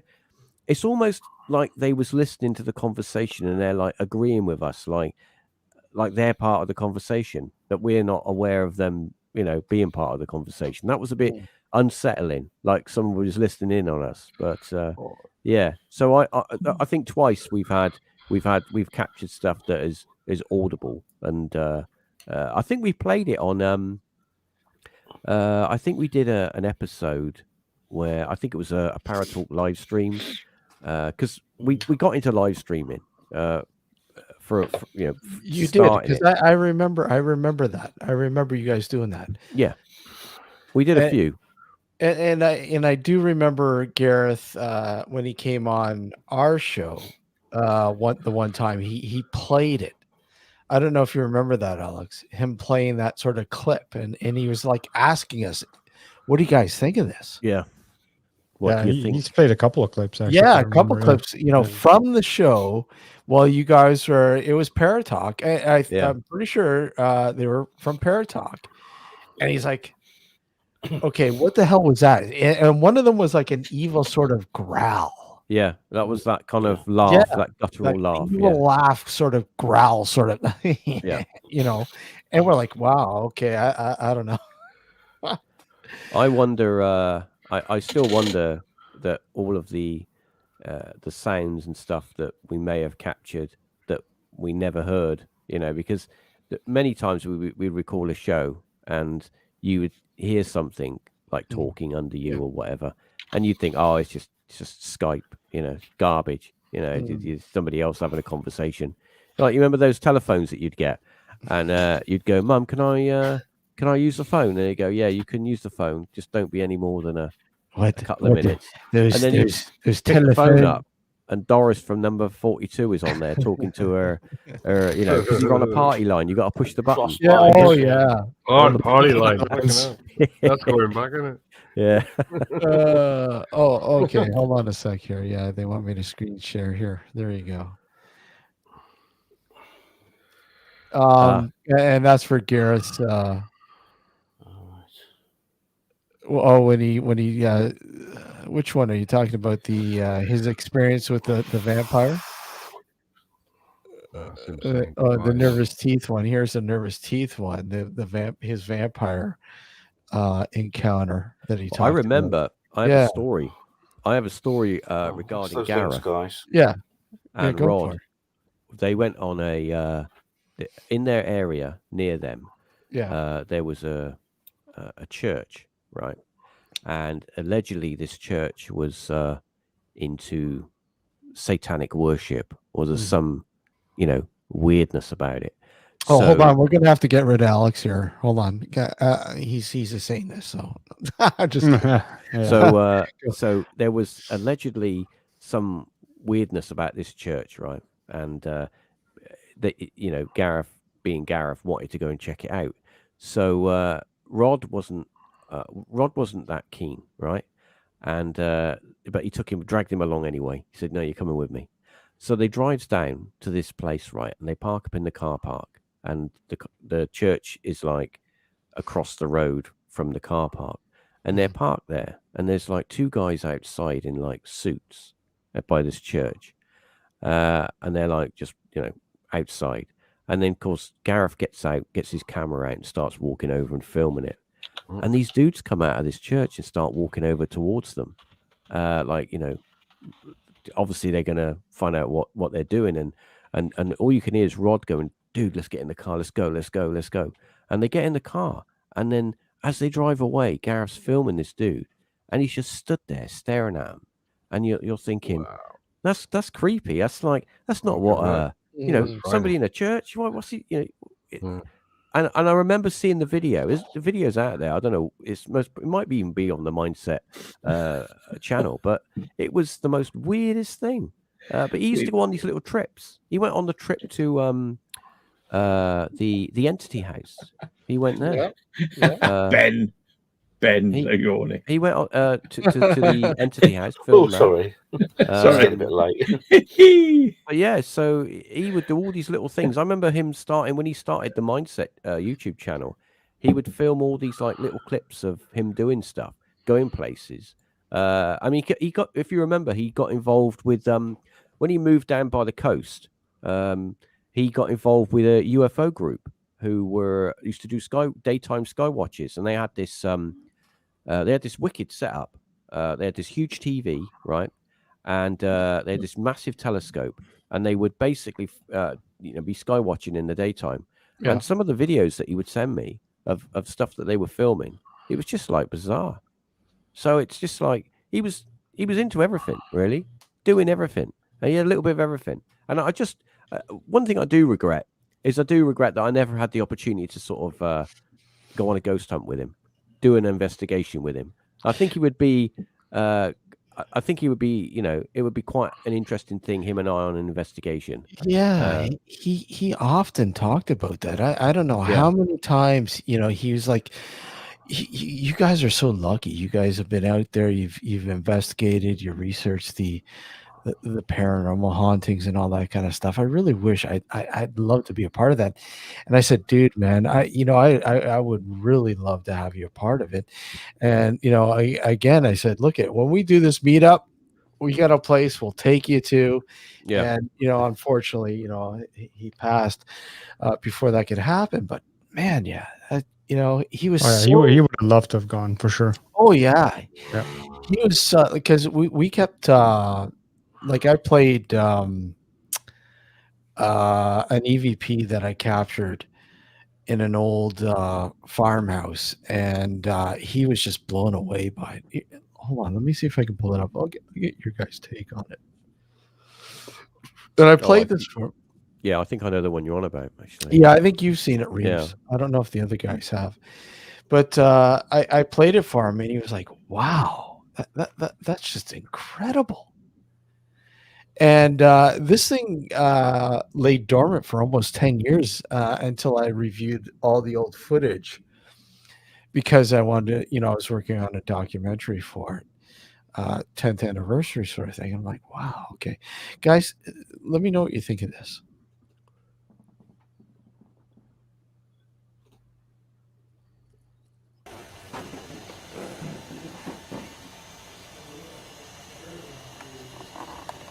That's creepy enough as it is.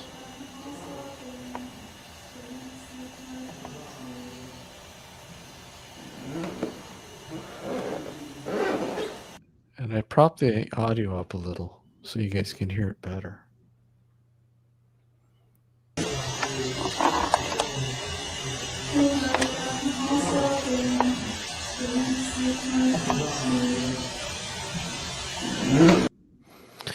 So basically, the scenario was, I had a camera guy go through the house and just visually document it, as I always did. And we're downstairs in the entrance. You can hear us in the background, and he's upstairs on the bedroom level, and he's just documenting everything, and he centers in on this portrait that you see there. Cherry Ripe is the name of the portrait. It's named after an old English song by the same name. And then as he centered in on this, all of a sudden you hear. What did you guys hear? I heard a woman singing. Like a young girl kind of muttering to herself, Yeah. Like singing? Yeah. Singing, like chanting, Okay. Yeah. Oh yeah, could have been. Yeah. I heard a very distinct human voice, though. I heard a young feminine voice. Absolutely. Right there. She was going. Exactly. Like that, yeah. Hi, Joe. Yeah.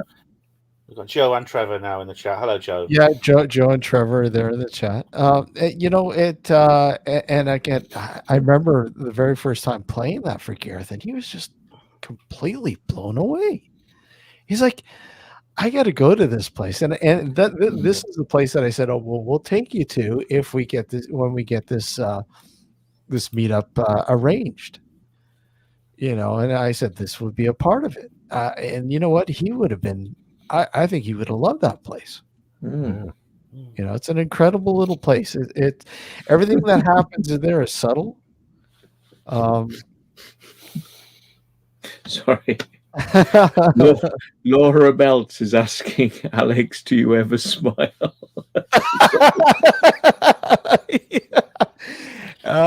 He's just being very serious, and he's taking it very seriously. It's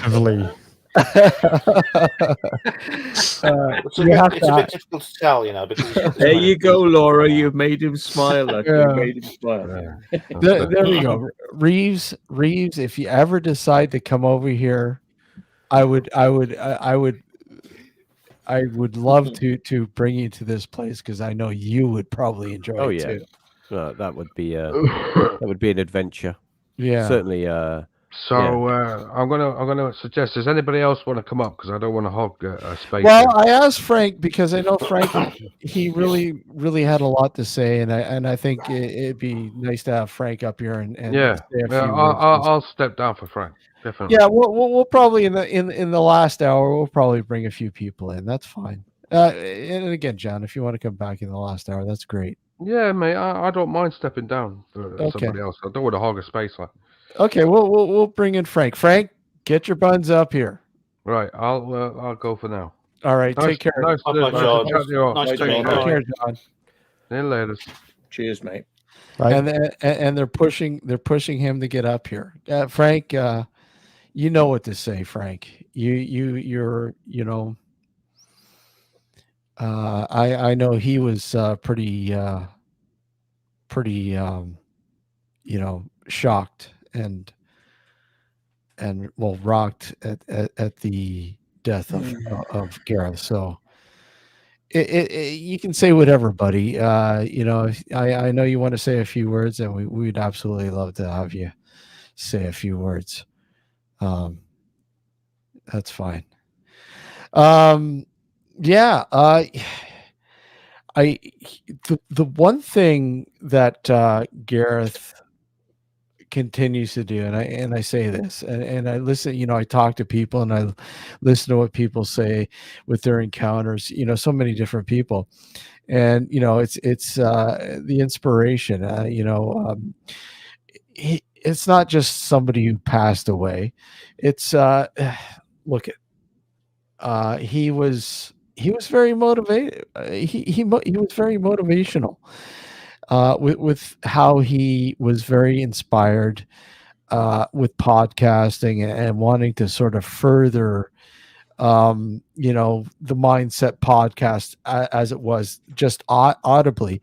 He wanted to move it forward and be visual as well. And I think he was just getting that started. Unfortunately, and he was starting to have fun with it as well, like turning up before he went to work in the mornings, and with the Mindset mornings, 7 o'clock or 6 o'clock or something crazy 6, like this. Before he went to work, he was doing an hour broadcast before he went to work. He was going, he was enjoying it. It was starting to become a thing. Like, let's just live stream and have some fun. And just chat to people. And I remember mentioning to him a long time ago. I said, "Hey, man, you ever been to a place called Phantom Carriage Brewing?" And he goes, "No, what is that?" I go, "It's a classic horror themed brew pub." He goes, "No way, where is it?" I go, "It's in your neck of the woods, man. How do I know about it? You don't." And he was intrigued automatically because of his love for classic horror and all that kind of shit. And he's like, "I got to check it out." And he did. A couple weeks before he passed away, he managed to get over there and have a look at it. And actually, he did a Mindset morning. We actually did a Mindset morning on it, and he was just like blown away. He absolutely loved it. And it was really neat to sort of inspire him from time to time too. I mean it, and I know he was always intrigued with whoever and whatever they brought to the table. He had never discounted. He would always soak it in. Well, we did another show as well with Mindset Mornings. We did. I think it was on Fridays. I think it was Fridays. We did I came on and did a little episode show with him, and it was to do with media and stuff like cassettes and laser discs and stuff like that, or magazines, stuff that non-digital stuff, analog stuff. And that was quite fun to do because it was something completely different. It wasn't politics. It wasn't it wasn't paranormal. It was just stuff from your childhood that you grew up with that you remember.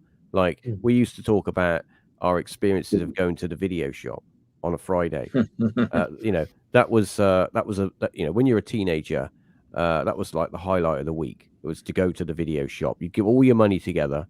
And then you'd go to the video shop and then see what films you could get out and see if you could get away with being 18 to get whatever film out. And then you would pay the guy on the counter with 2 pences and 1 pences because you're all kids. You got no money. You just stuff that you've saved up during the week. But yeah, so that was cool. That was a good little show. We've got Frank here with us. Hold on. Hey Frank, how are you? Hello. It's good. It's good to have you on, buddy. Hi, Frank. How you doing? How you doing? Good. And I know. Look at you have a lot of fond memories, and look at you mirrored the Mindset website, the whole 9 yards. You have a lot of stuff that you've archived that a lot of people don't have. Yeah, I've got every single episode of Nervous Teeth. Yeah. One. I'm missing one episode. All the Mindset podcasts, all the seasons, and I'm only missing a few of the first season of ParaTalk, the very first ones. I've got a few of them, but not all of them. Well, here, maybe talk to Reeves. He might be able to help you out. Talk to Ben. He's got. Yeah, tell everybody where they can find them, Frank. Just mention it. Well, I've got Google Drive, but I've only uploaded half of them because I run out of space. Because I could only upload 15 gigabytes, and it's about 40 gigabytes worth of stuff. So I've got to say, big thank you, Franco. I mean, I know I've said this before when we emailed each other, but I really, what you've done is invaluable. The fact you kept all these things. I mean, I've got all of. I recorded every single show I did with Gareth. I downloaded and I kept, and I'm glad I did it now. I put mine on archive.org. I mean, have you thought of doing the same, putting it up on archive.org? Oh, I could have a go. Yeah, everything I saved is on a laptop that broke about 2-3 weeks ago. So I'm gonna recover the drive. So the drive's still fine. So it's all there, safe. But once I get it recovered, I'll upload it all. But, so Frank, how did you discover Gareth and the mindset and all that? How did you discover?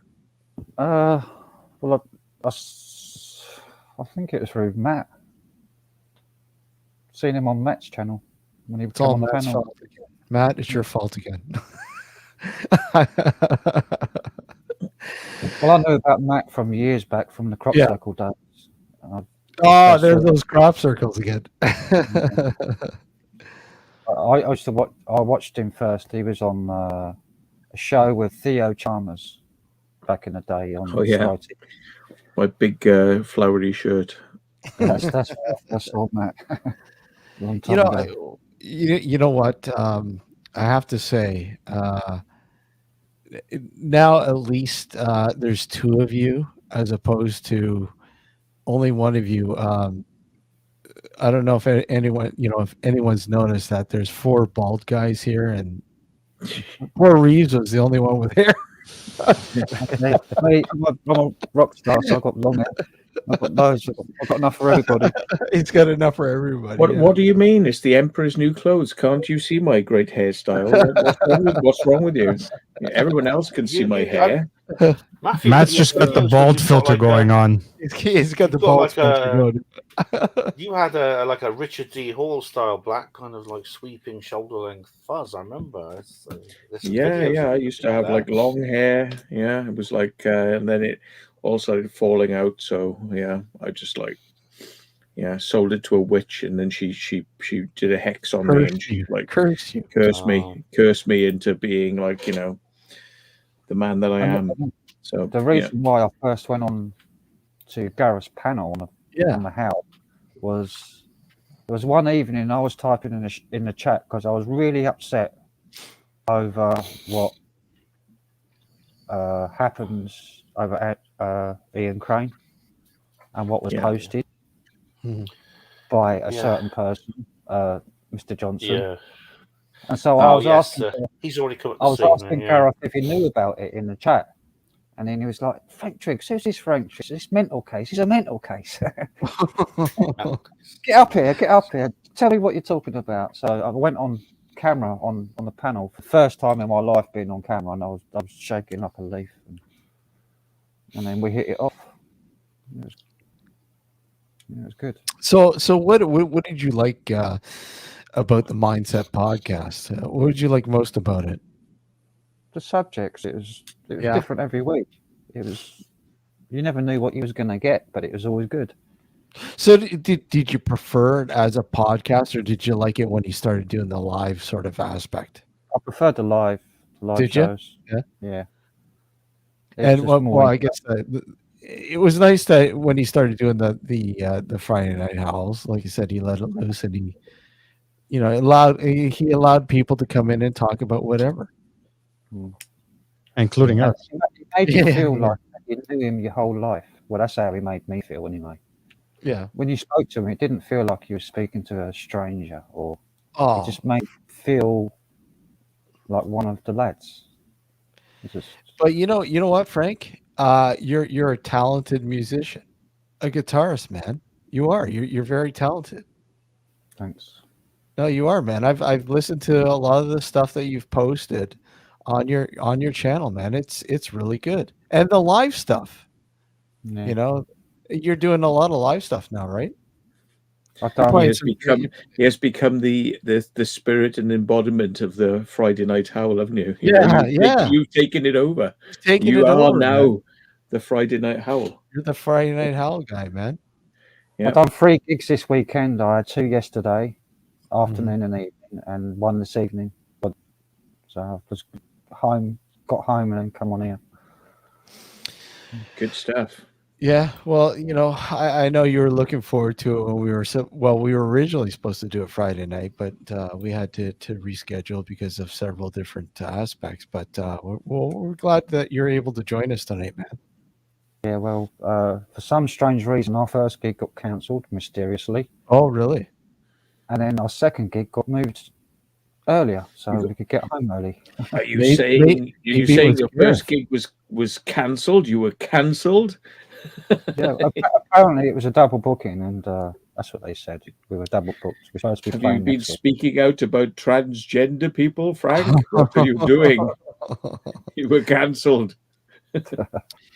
Well, Reeves, you're a musician as well, right? Allegedly. Allegedly, So they say. You play guitar as well, do you not? I play bass. Oh, you play bass. I play Okay. bass guitar. I play a Rickenbacker. And that- yeah. Reeves was in a very good band years ago. Very good. The what? Sorry. You was in a very good band years ago. I heard I stuff.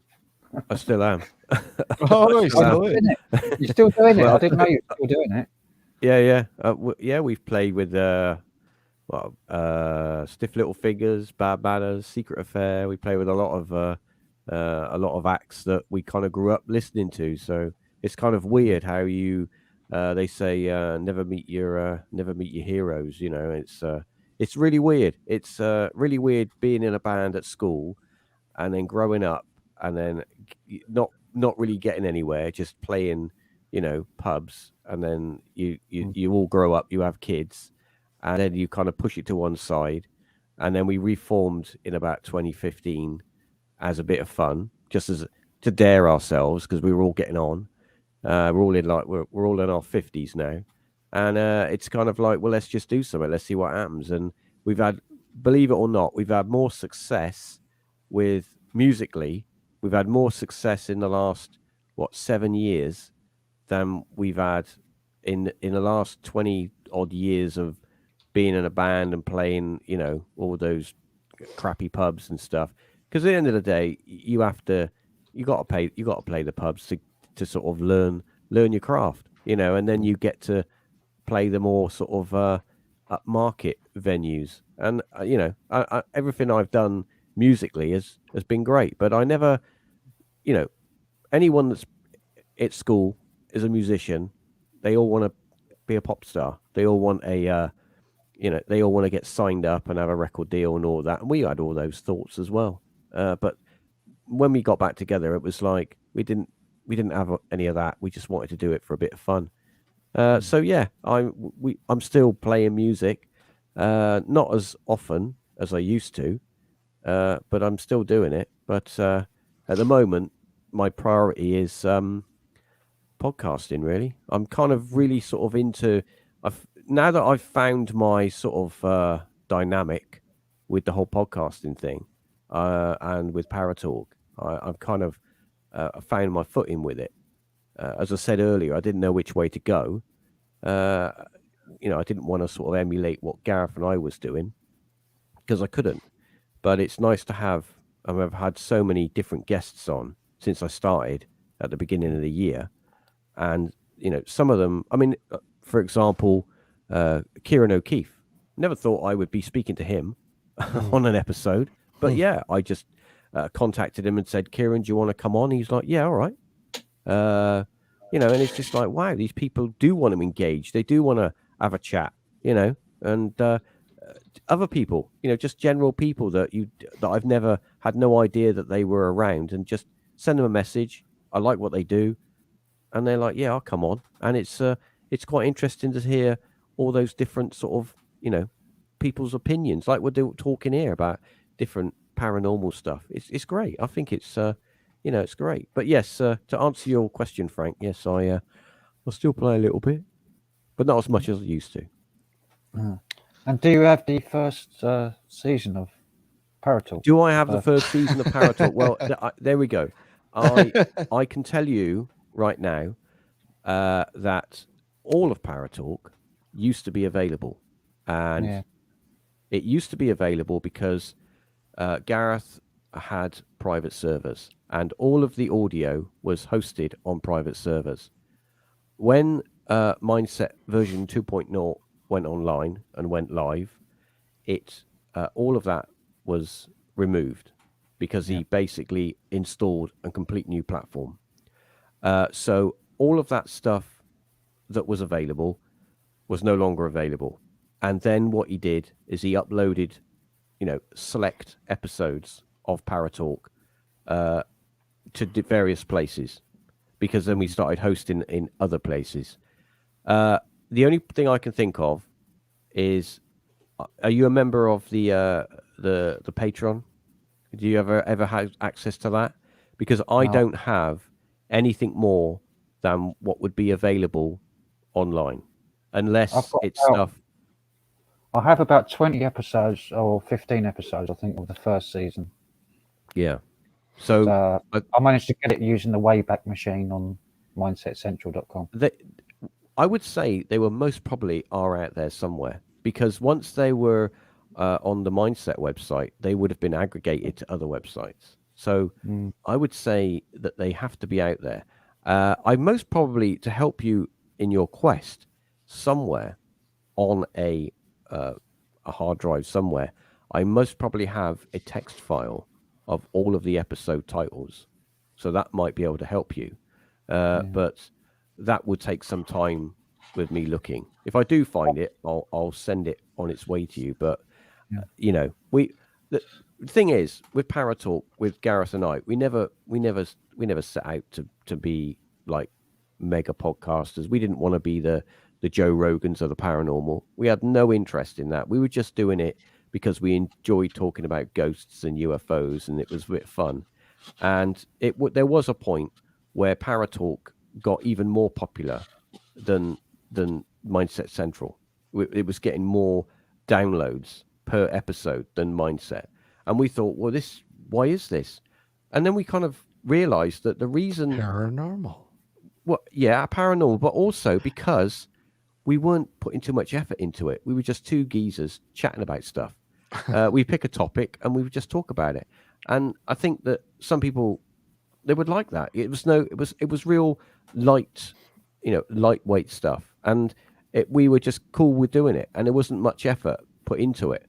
And it's a shame that all of the ideas that Gareth and I were talking about, and obviously live streaming was one of them, and that's what we started doing. We started to live stream, but it was done in a way to test the waters and to see if people would warm to it, and it did. People enjoyed it, and that's why Gareth then moved on to doing Mindset with live streams. And I think in his mind, what he wanted to do was to kind of move Mindset into a visual platform, so that each week people could come to a place like this and, not only hear, but watch people. That's what I think was in his head. Well, he was doing the Mindset mornings every morning for up until the end. Well, that was more of he wanted to bring some sort of news channel to the Mindset YouTube, and I think that was what he was doing. He was testing to see if people were going to enjoy it or not. Because let's be honest, a lot of the stuff that he would do with live streams, even ParaTalk, was very laid back. It was very sort of easygoing, and anyone could get involved and have a chat. And I think that when you try and make something a bit serious, and come of it from a I don't want to use the word conspiracy or anything like that because I tend to sort of run away from those words now. But when you people tend to look at you as, oh, it's just another conspiracy channel, and the way that YouTube was going and is now, you can't have stuff like that if you even want to be seen. You know, you'll just get, the algorithm will not like you.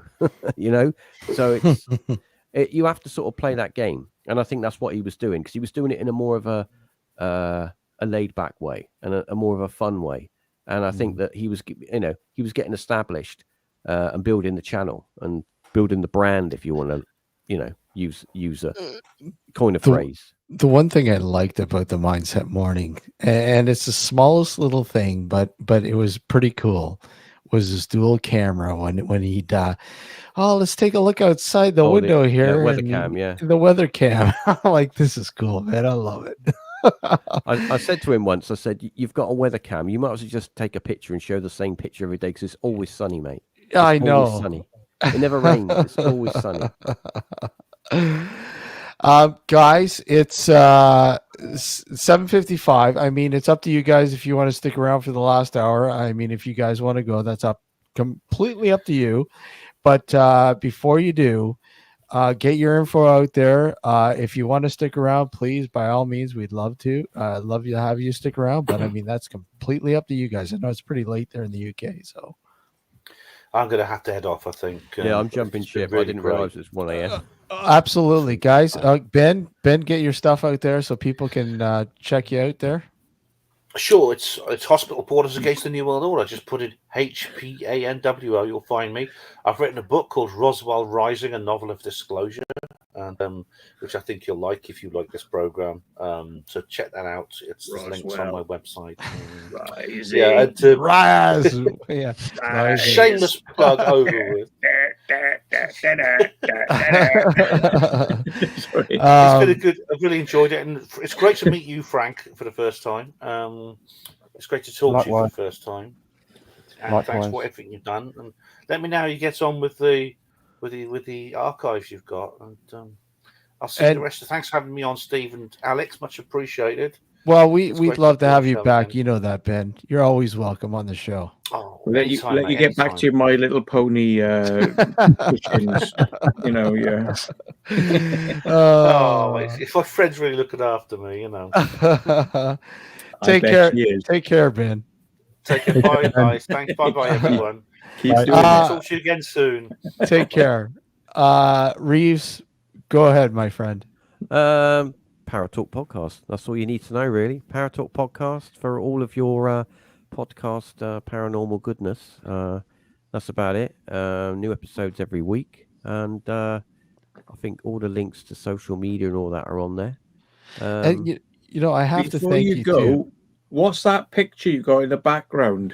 What ones? It looks like a star. It looks like Star Wars. Oh, that one. Star Wars. Is that Princess Star Leia? Wars. No.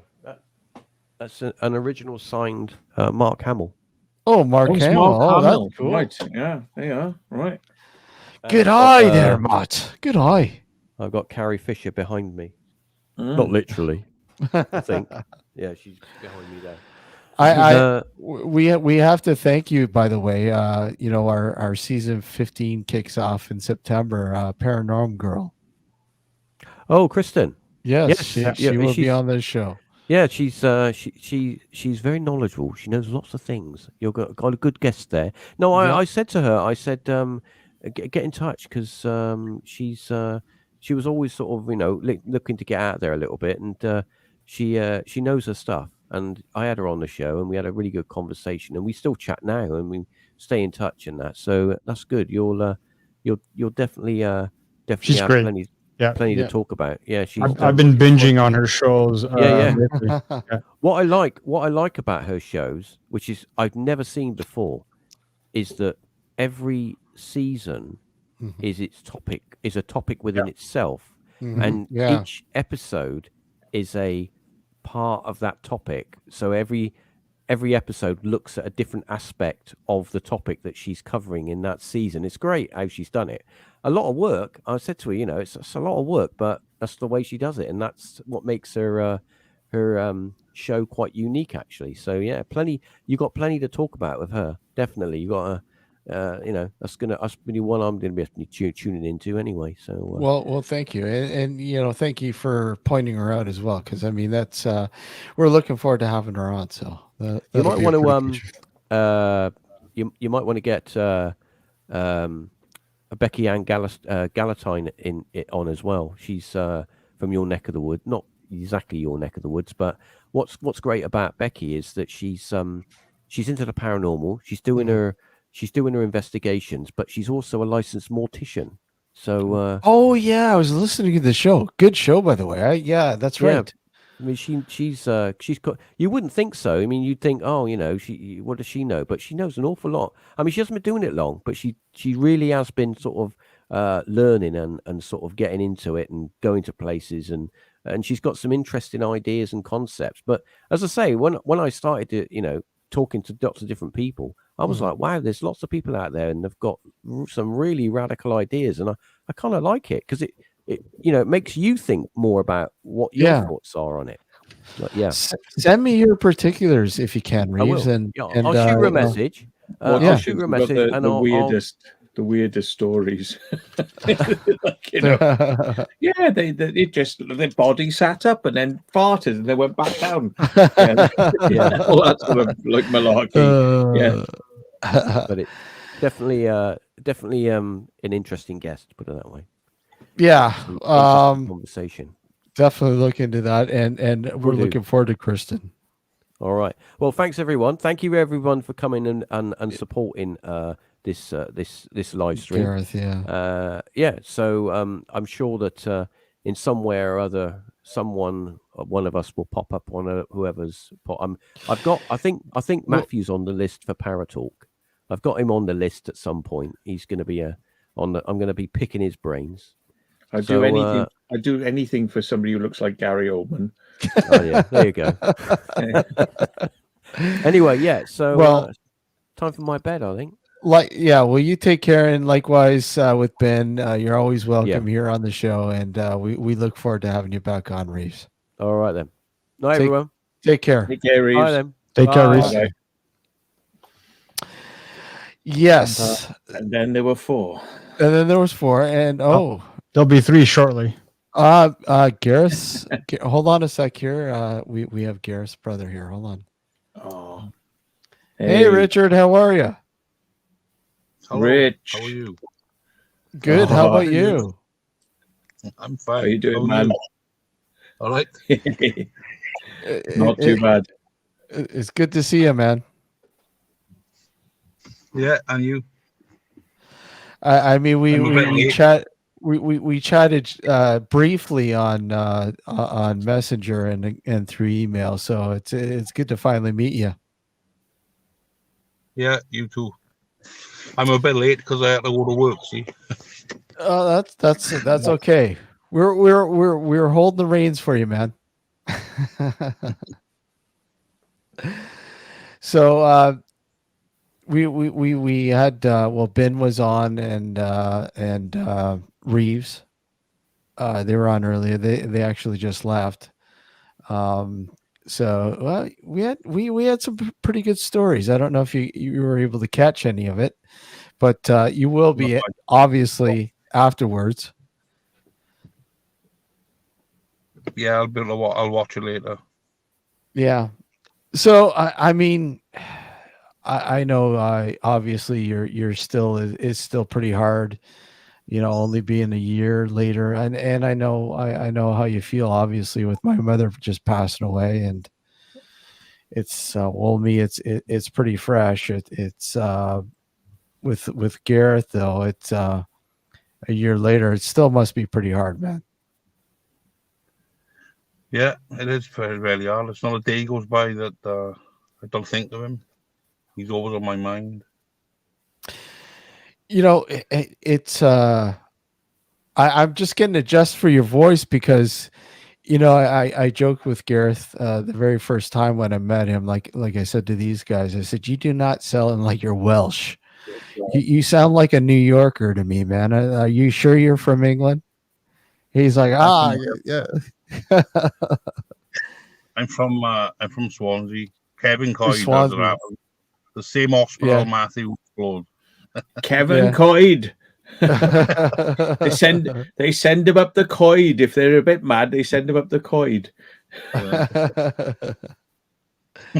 Do you know what they used to say, Rich? Where I come from in the Rhondda, they'd all say, "Hey, they'd be sending you down to Hensel in Llantrisant. There was a Hensel mental institution down there, and all the lunatics. Well, you can't. Can you call them lunatics anymore? You just call them like mental madfuckers. I think is probably more polite terms these days, isn't it?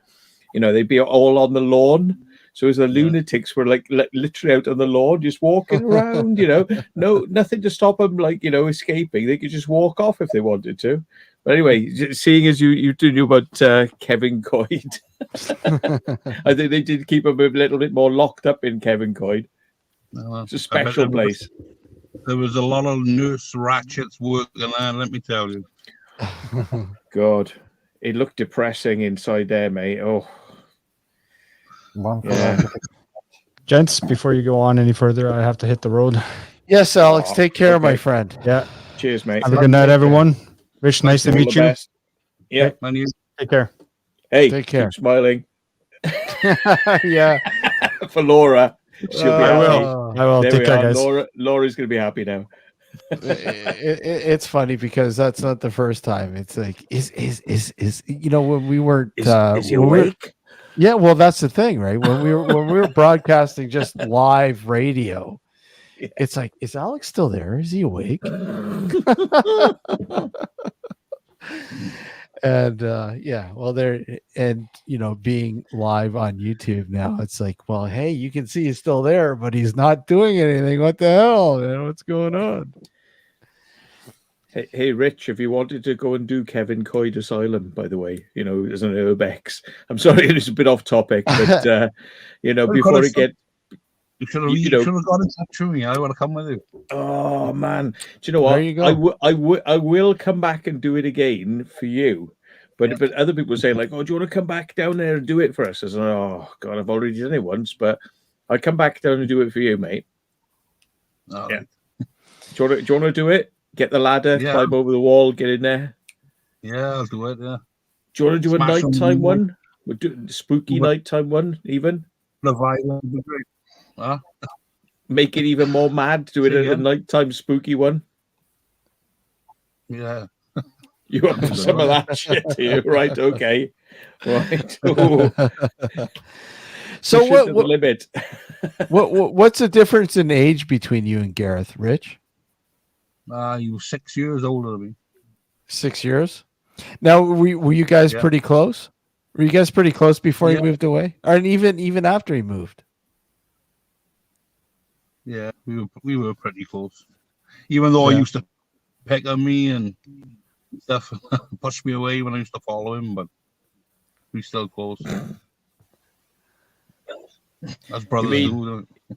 You'd be like, oi, come on now. You'd be thinking I'm hanging around with my young brother. Like, come on, I'm hanging around with some older people now. You can't hang around. Go away now. Go away.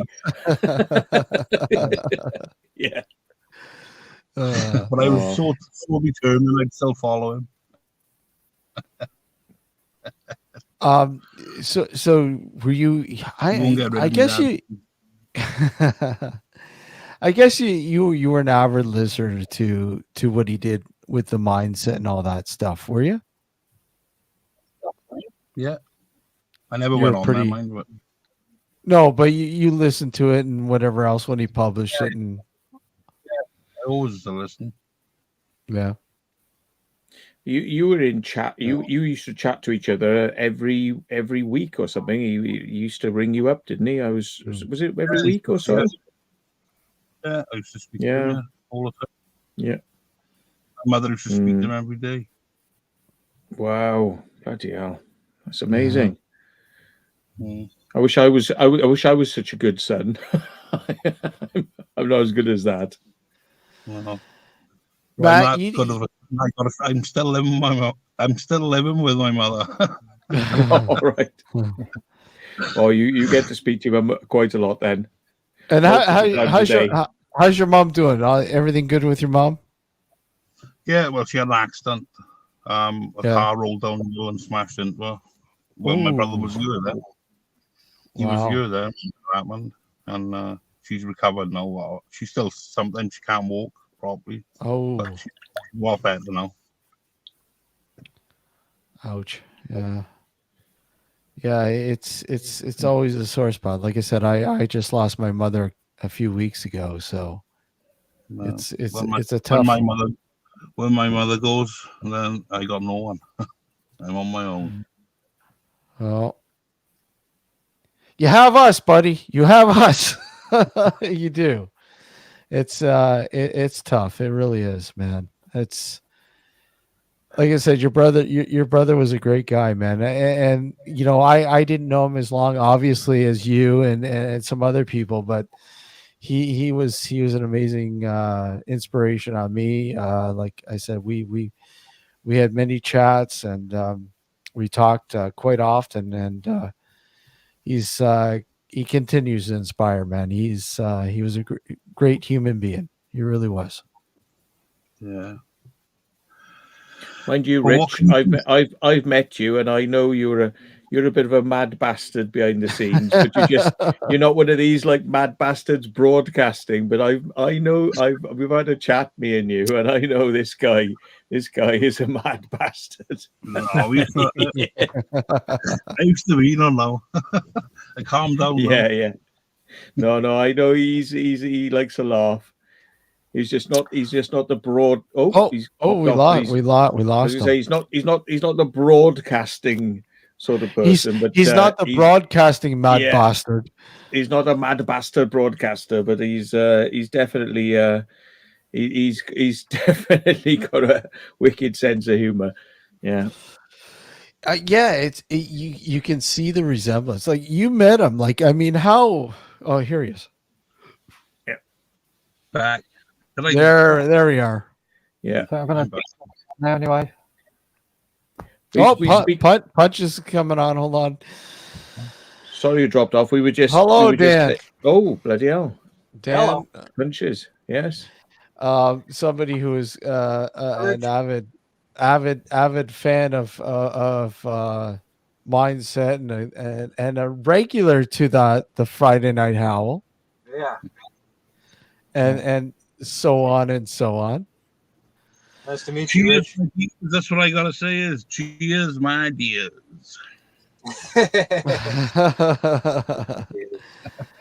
And we'll bring on in. There's John. Yay. There's another. You're back again. John's back. I honestly thought Crazy John was living in Swansea as well, to be honest, but he said he's not.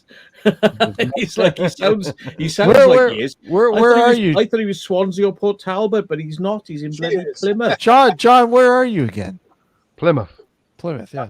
I mean, like, from my perspective, it's like this guy is in like Port Talbot or Swansea, but he's not. He's a Chorley lad, really, though. yeah, no, northern boy like originally, like, but yeah. All right, John. What, Rich? Have we got a new motor? That's what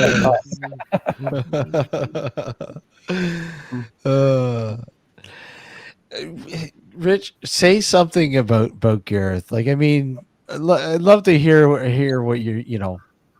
I mean, everybody knows Gareth from the Mindset and everything else, but they don't know the real Gareth. I mean, sure, certain people do, but people really don't know what Gareth was really like. You live with him, Richard, like most of your life. What was he like? Did he bully you? Well, that's what he was saying. He was saying he picked on them when they were smaller, right? Was he a good brother? Yeah, he was a good brother. But yet he did swing me wrong once and let me go. Oh. Did he ever used to hold your head like right next to his arse and fart on you? Is he that sort of brother? Yeah, in the bath I together. had an uncle who used to do that to me. He'd be like, "Oh, have some of this." Just fart straight in my face. Yeah. Was he I always? still love him. Was he always the centre of attention at a party? Yeah, he was. If he went up on a stage, he'd probably be a comedian, wouldn't he? Yeah. Yeah. He seemed like that. Yeah, exactly. Yeah, I he mean, should have his impersonating and he definitely. I'd see that. I could see that. He was a showman. He was a natural showman. Yeah. He was. Yeah, he was a full-on showman. But you did films with him, didn't you? Like Super 8 films as well. I've seen some of those. Did I send? Yeah, he was the master of weights. We did like a bull vampire. He used to make some stupid, crazy. And he did have a little small part in Starship Troopers, but I don't think they would see him on the screen. What? As an extra, was it? Yeah. No way. Yeah. Bloody hell. That's for living in not Las Vegas, Los Angeles. What am I saying, Las Vegas? Living in Well, what was it? What was it about Los Angeles that intrigued him? Hot weather. Well, besides the hot weather, I mean, yeah, you guys are going through a heat wave over there, are you? Yeah, I mean, it's getting hotter. It's getting hotter next week. Yeah, media like capital. It's insane here. I mean, it was like 41 here, 41 Celsius here today. Yeah, we had that last week, like 4. Yeah. Was I correct in saying that he went to the States and he went and did like a grand tour, like driving around? Yeah. Am I correct in saying that?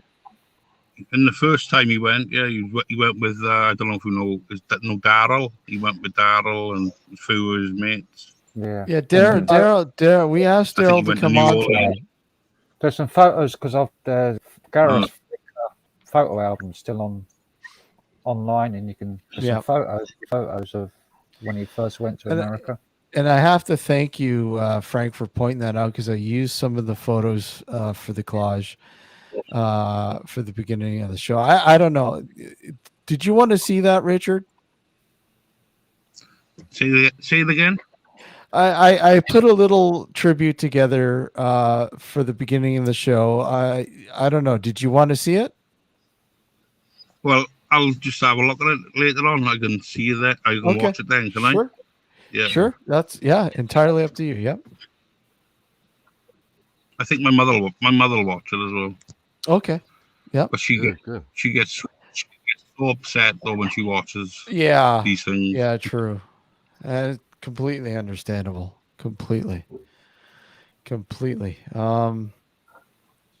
Yeah, no, I'm just trying to I'm visualizing the similarities between you and Gareth, man, and you could tell, man. Holy shit! For real. Yeah, you can see the similarities, except for Gareth's glasses. But I mean, yeah, you can tell. Yeah, but I got a bald head. Yeah. But he was thin a little bit. Yeah, he was a bit. He just had the curly locks on the back, didn't he? Yeah, he was thinning a little bit up there. We would joke about that with him a little bit. So you're joining the club soon. Punches and Frank are the only guys with hair here. That's it. I could grow my hair back if I wanted to. But I just don't want. Look at that. It's not even receding. Oh yeah, sure. Throw it in her face now. Yeah, Punches is just like an advert for male virility, isn't he? I mean, Gillette. An advert for Gillette. Wait a sec. Gorilla.com. Punches, are you still on that InfoWars male vitality shit? Yeah. Stop you right there. Doing a dropper on the tongue. Hey, Punches, how are you going to manage when Mr. Jones is in jail? You have to become bald like the rest of us. Super male fucking. What would you call the opposite of vitality. Super male Vitality. Yeah. What's the opposite of vitality? Super male wilting or some shit. Wilting, yeah. Yeah. Bowling. Like fucking when he's in that pit, like, dying. Yeah. I don't know if anybody, but did you know Frank? Frank? I was good. Yeah. Yep. He sounds like David Farrant. Yeah, you're right. Yeah, he does have that sort of David Frank. You do, man. You sort of have that David Front sort of. David, Well, he looks like the Highgate vampire, but I mean, it's not. That's not pushing too far. No, Frank. Oh, I'm so sorry, Mr. Frank. I always take the piss. I've got that so much about being like you calling me like a vampire that last Halloween I bought myself a cloak and fangs and everything, and I was going to do. See, even Della says you sound a little bit like you all like David Front. Yeah. Do I really? Yeah, you do. It's just hard because you don't really know what your voice sounds like unless you listen to it back. So I can't bear watching myself back on these things. It's funny that Richard brings that out. Yeah, it's so true. You do have that sort of David Front vibe. You are the illegitimate son of David Front. Wait, no.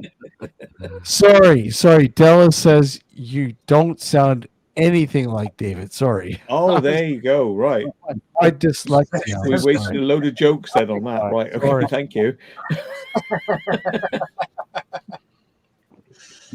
Sorry. Right. Just took it and ran with it, like. Take it and run with it. Take it and just didn't really know where I was going. Well, Frank, you are Van Helsing. I've never speak a bad word about you. Van Helsing. That's all you are. It's just the opposite. Have any of you guys been to the Highgate Cemetery at all? I'd love to go. Frank goes there every night to go back to bed. Mate. Frank's going to live this down now.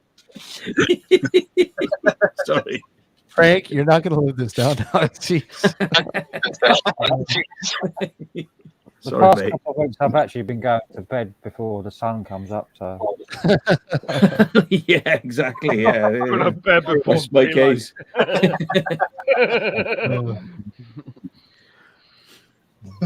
Has anyone had an encounter with a vampire? no. Well, we have. Yeah, we're talking to Frank, aren't we? Yeah. Yeah.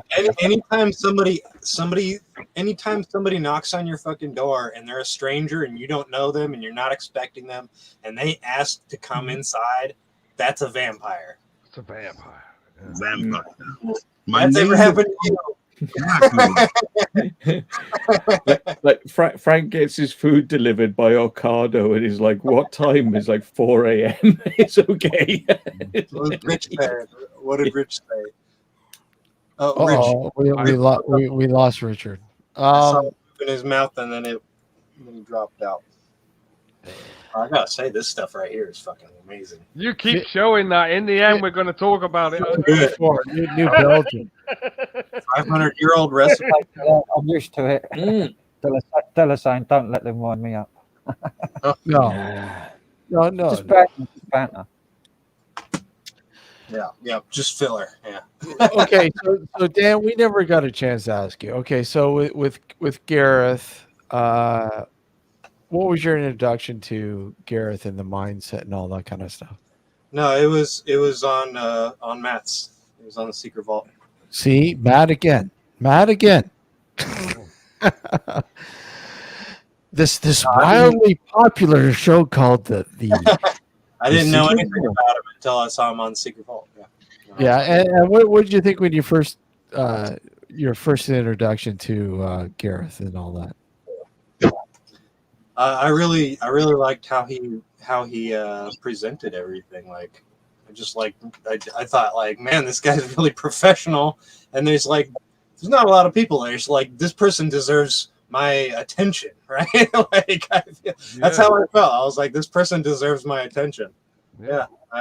So what do you mean by that? This person? What was it about Gareth? Like, what was he doing? What was he doing that nobody else was doing? He was like, had that open forum. He had that open forum of like, anybody can come and tell us about your crazy stories, right? Yeah. And it's like, all are welcome. All are welcome. Exactly.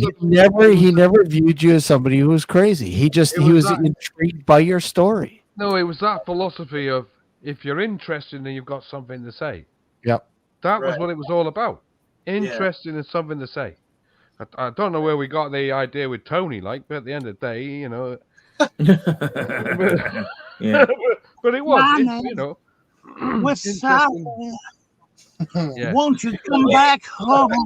Plus, anyone who has music at the beginning and music at the end and breaks in the middle with music, so you can go and have a pee instead of actually saying, "I need to urinate right now." Right? Yeah. If you don't do that, then you're a professional. You say music at the beginning, music in the middle, so you can have a pee. Yeah, this is professional. That's a professional. Yeah. I thought he was professional. He had like a real nice, like, He had a good setup, didn't he? Strong setup. Format, I guess you would call it. The format of his show was really, He bothered to make a format like the rest of us. He just like, hello, I'm having a drink. Right, I'm going to go and have a pee now. He didn't do that. See, he didn't do that. It's like it's this time every cat freaking out. Okay. Jesus, hey! You're like, we went crazy. Demon. That's the most he's ever meowed. It's like you stepped on his tail. I think he's channeling somebody there. Yes. Hey, am I talking about you? Am I talking about you? Huh? Yeah. He want to make himself known. I fed him before I came on here, by the way, just to make sure. So just to let everybody know. Well, can we let you know it's not working? Yeah, but they do think that when you're talking to the webcam that you're trying to get their attention, don't they? They're like, "What you want? What you want?" I'm not even looking at him is the thing, and he's going, "Can't you see me? I'm over here." I think Dan is hoarding Rosemary's Baby over there. Oh. Sorry. I forgot what I was talking about before he so rudely interrupted. You were talking about how professional. Professional. We're all talking about professionalism, right? Never work with animals or children. Google Translate a cat. You can get these little things now that have the words on them. It says like "feed me" and like "feed," "food," "water," "food," "play," and it's just like they just apparently all they do is they stamp on food. That's all they ever like stamp on. If you buy them, just don't bother buying any other ones because that's all they food. Yeah. Just know that food means they get fed. Yeah. Absolutely dominating me right now. Sorry, totally. Upon that, I mean, I know, Richard.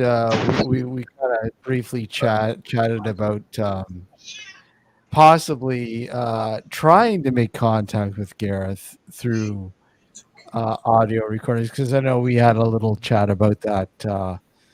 After he had passed away, and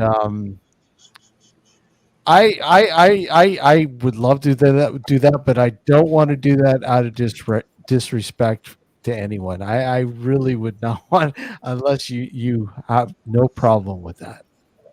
I am no problem with it. And because the way I look at it, Gareth, that's something Gareth probably would be so for. Oh yeah, definitely. I think that when people die, if they could, I don't know whether they can come back. You know. Yeah. I think that when you're dead, you might be just dead. Yeah. Yeah. I mean, That's what I believe. we really don't know, unfortunately, until it's our time, right? That's right. Like I just don't. It's like when people say about reincarnation. Yeah, well, if people were like when they die, that they get reborn. So what happens when you go through the tunnel and you see all your loved ones? But how could they be there when they're all reborn? Exactly. Yeah. Yeah. True. True. Let's say this: I'd hate to come back as a cow. Especially Punch's cat. He's got a cow. Yeah. Yeah, no one really dies. It would be right to be a cat. Some people's cat. I would like to be a cat. Sorry, Frank. What was that? Nobody really dies because they're remembered. True. They live on. True. I mean, they live on. They live on in some form or fashion. Absolutely. And everything lives on, just goes on. Maybe it's like little clones, like you have like a plant and you chop bits off it and you can make 100 new ones off that plant. Della says so there could be more than one of you reborn. Rich, what you say is possible because time is not linear, and I agree. It's exactly. This is maybe how there can be so many people who say they're Jesus because they're all just clones off the original plant. Jesus. Off the original the original cannabis plant. This is why David Icke thought it was Jesus in the beginning, remember? That's the one, yeah. He was one of many Jesuses. Yeah. It's purple period. Purple period, yeah. You can get a special type of pad for that, can't you? Heavy flow. Yeah. Our experience of time is linear, but time is not. Yeah. But I think Gareth probably would want us to try. You know, it's like he's definitely the sort of person who'd want to meet us on the UFO, like, you know, and want to sort of, you know, try and make contact with him. He's that sort of person. If it's not offensive, I mean, I will next time I'm out, you know, doing a paranormal session. I will have it in my mind. I won't project that to the people around me because I want to see what happens, you know. But I think what I said to you, Richard, when we were initially talking, was to grab a recorder and just record, asking him questions, and you basically said, you know, for me to do it, and you know, and the reason why I kind of said that to you was because, you know, you being his brother, you guys had that bond, obviously, and you know, you had that time together and everything else. That maybe if anyone, he would come through to you, right? Yeah. Yeah, but yet to see him. So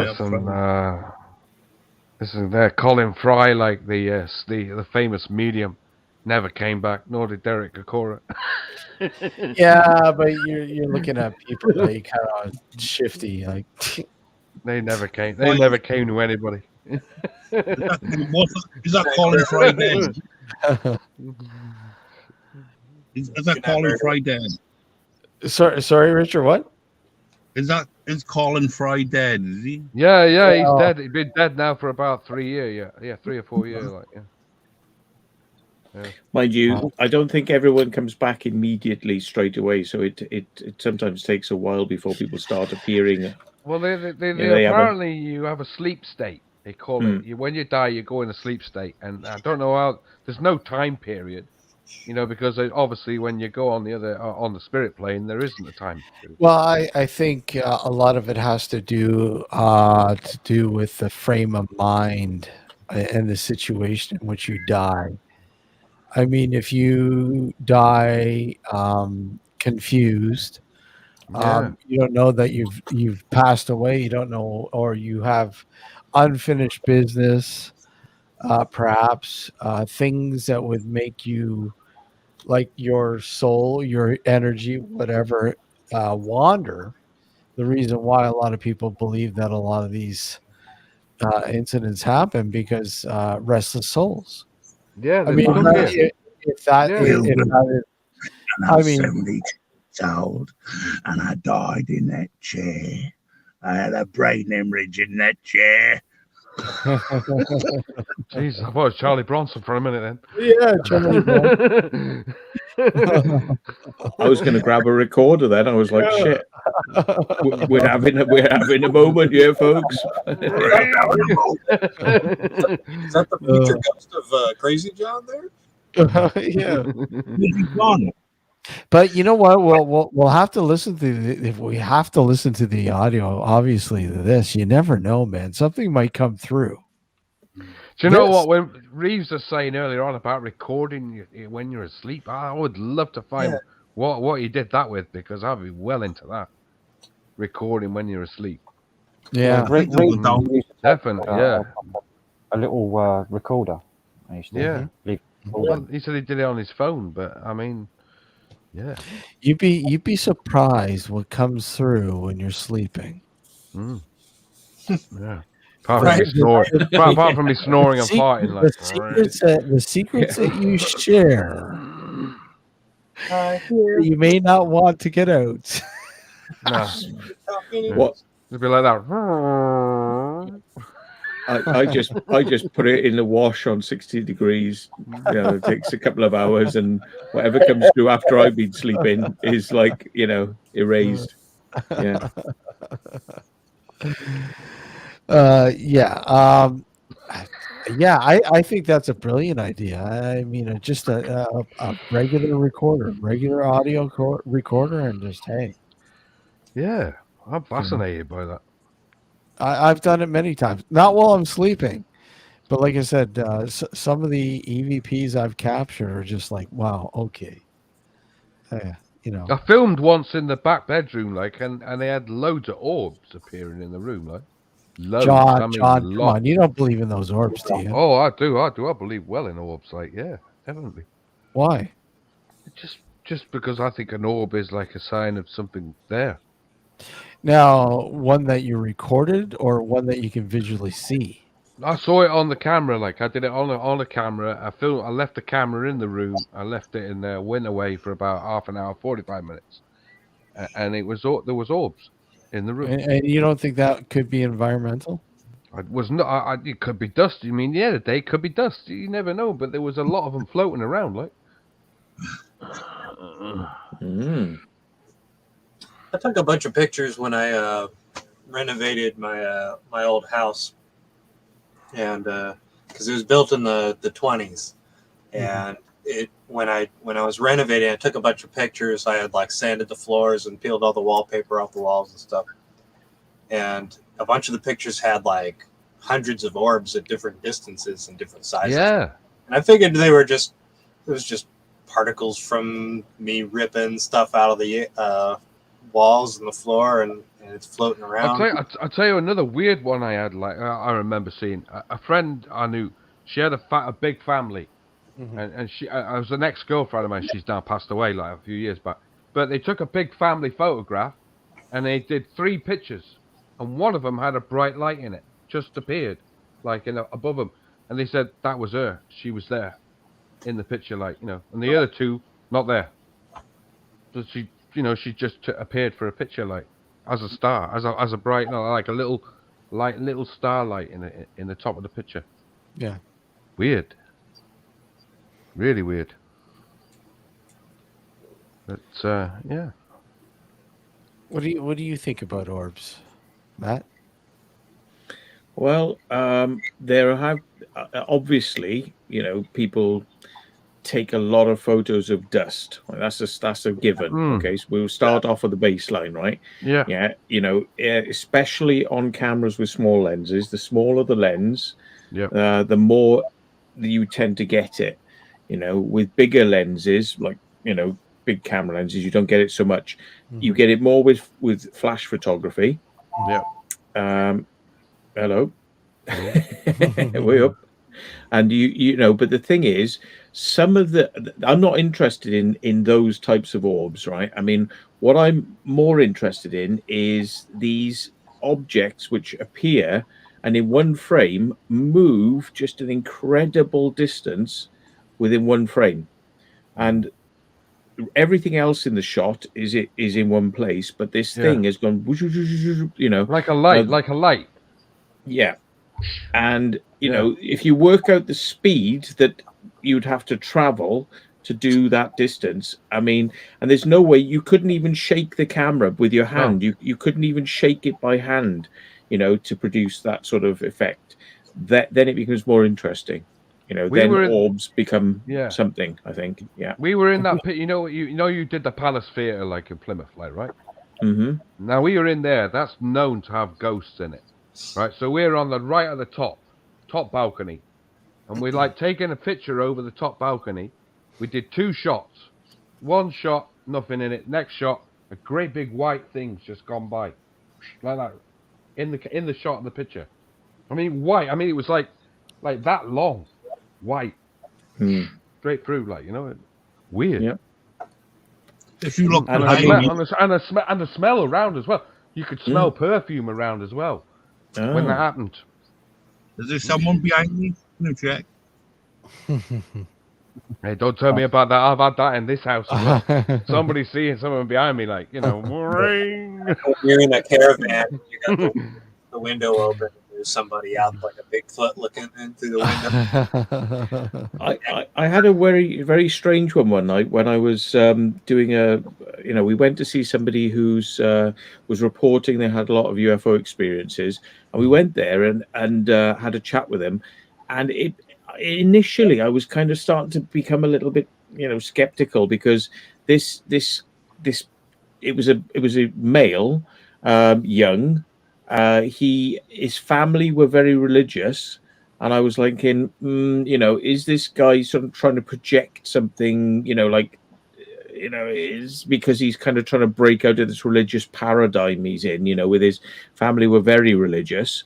And I was like thinking, like the stories he was telling us, and then he started telling us about these things he was instructed in his head to build. He was told, build these things, and they were strange shapes like this, but he was building out of cardboard and silver foil, which is, it's to listen to somebody say, like, I was told to build this UFO out of silver foil, and you're like, okay, yeah. carry on. So, like, you start to think, and your family's very religious, and you're making these UFOs out of tin foil, and I'm like, okay, right. And he was saying, and they told me to do this because the energies would like come in, and I had to focus them into the UFO, and it would focus it, and then they could make contact that way. And I was like, okay, fair enough. So anyway, I just took a couple of photos around the room. I was like, click, click, click.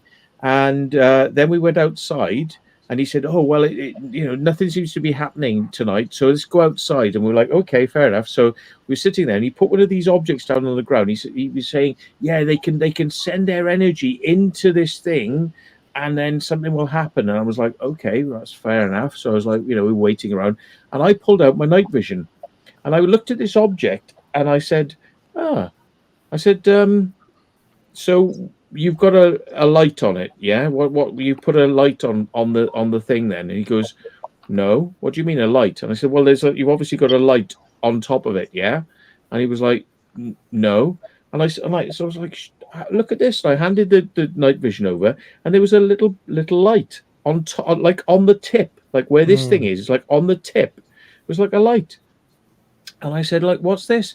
So somebody handed the night vision back, and I watched it, and this little light took off and went off and up and away. And I was like, what the shit, And it was like, now he was telling us that these energies would come in and focus themselves, and that would make them be able to manifest. And we saw this light. I saw this light, and it sort of went off and went away. When I developed the photographs we had, where he was telling us the light would come in from the corner of the room and come to this object, there's a big black line. And I was like, what the shit, And it was like, now he was telling us that these energies would come in and focus themselves, and that would make them be able to manifest. And we saw this light. I saw this light, and it sort of went off and went away. When I developed the photographs we had, where he was telling us the light would come in from the corner of the room and come to this object, there's a big black line. Oh, across across the photograph, That's coming crazy, from the corner man. of the room. That's It's crazy. like very strange. No, it's a story that's too bizarre on the surface to believe, but then you have things like that happening, which you make you think, maybe there is something more to this, Yeah, definitely. So, yeah, that is crazy. Yeah. So that's my balls of light. There's always something like everything comes from, every crazy story has some sort of something happened to start it. Now, if they lit up.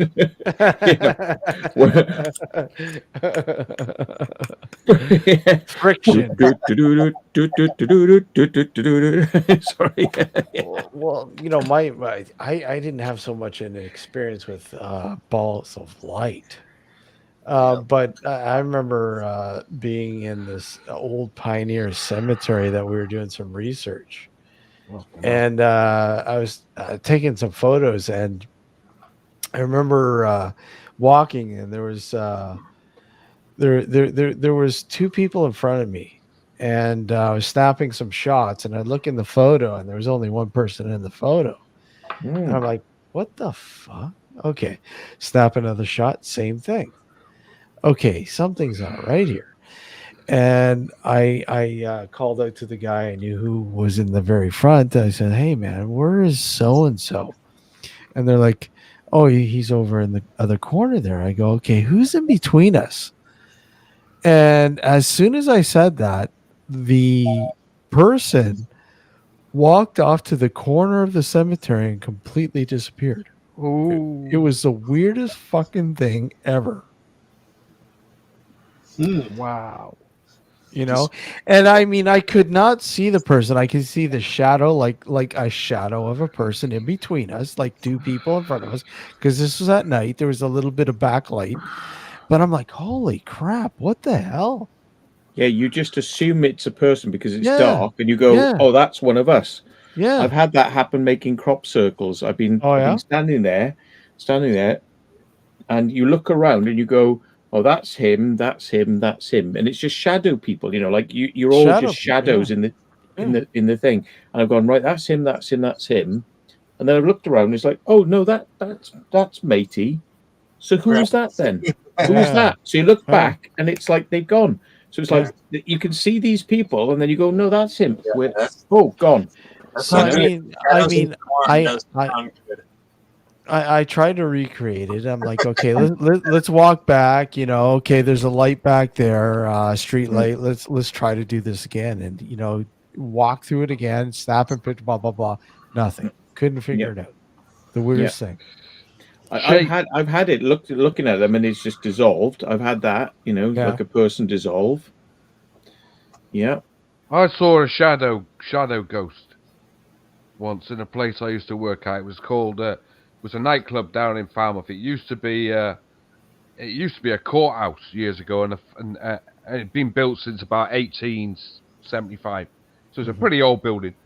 And so I'm in there one day cleaning away, and they had the fire exit open. Now the fire exit was like about 10 steps away.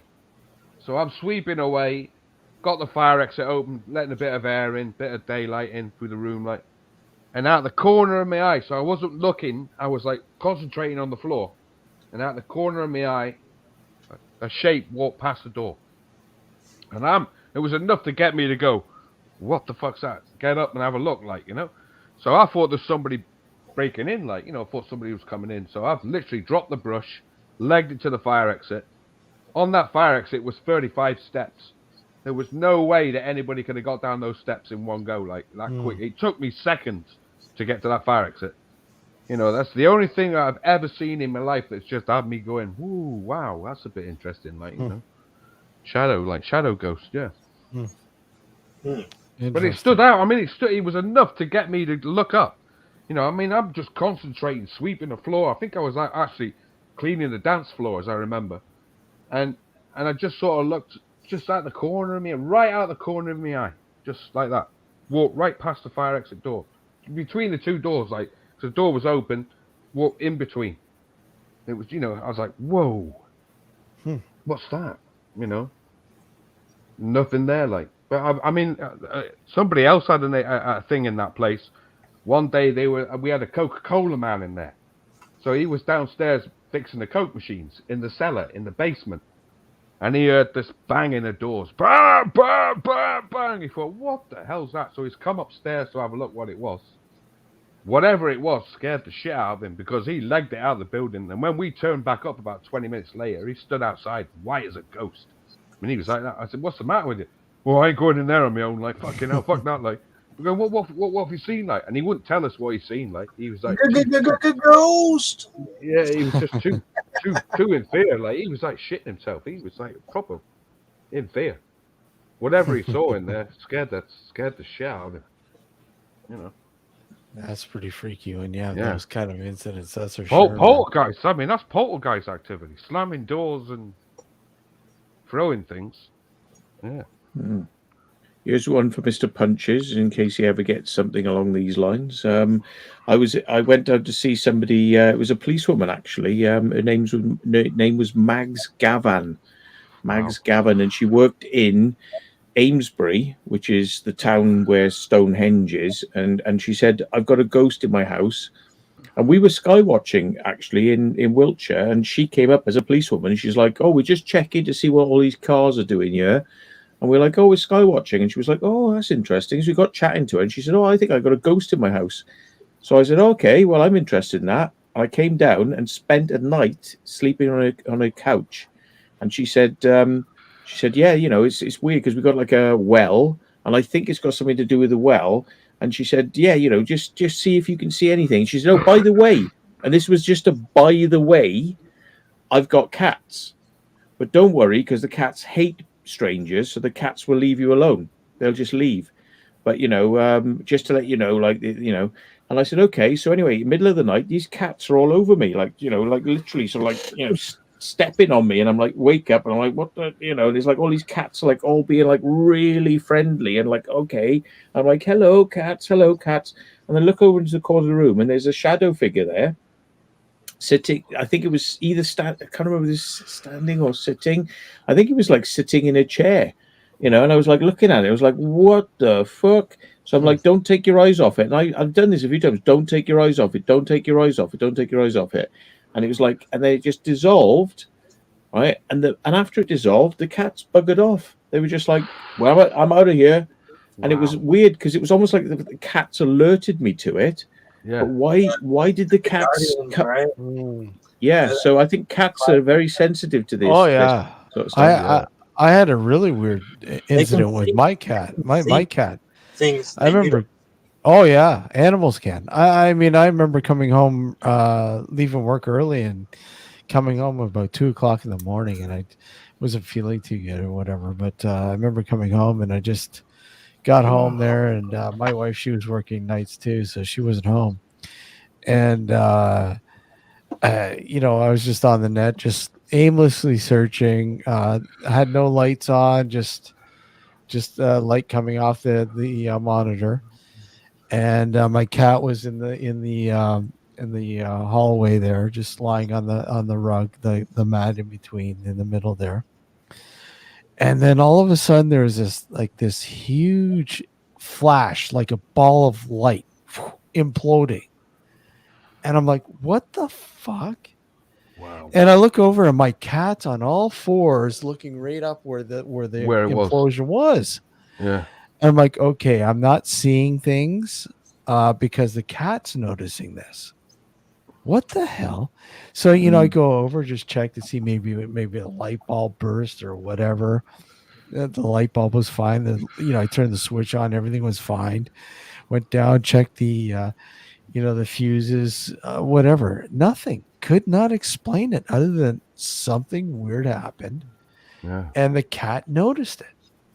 Like the cat would not settle down after that. It's the weirdest thing.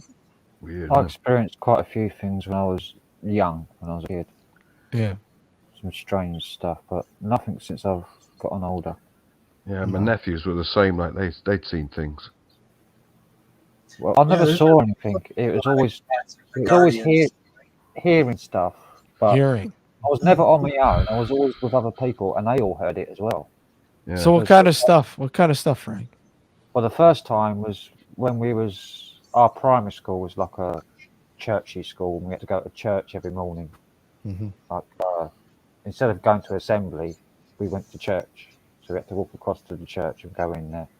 And in the churchyard, it's an old. I think it was built in the 8th century or 9th century. It's a really old church. Wow.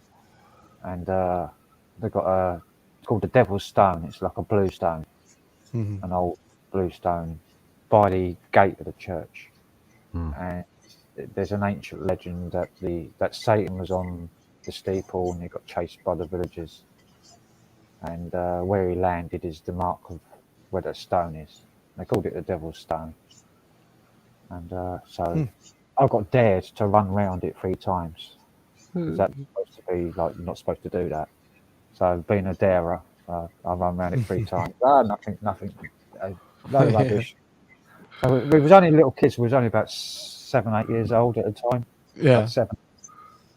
So then I'd done that, and then we was walking out the church. It was me and about 5 others with us, and it like goes up a hill, turns up a hill, and it goes over the bend around to the left.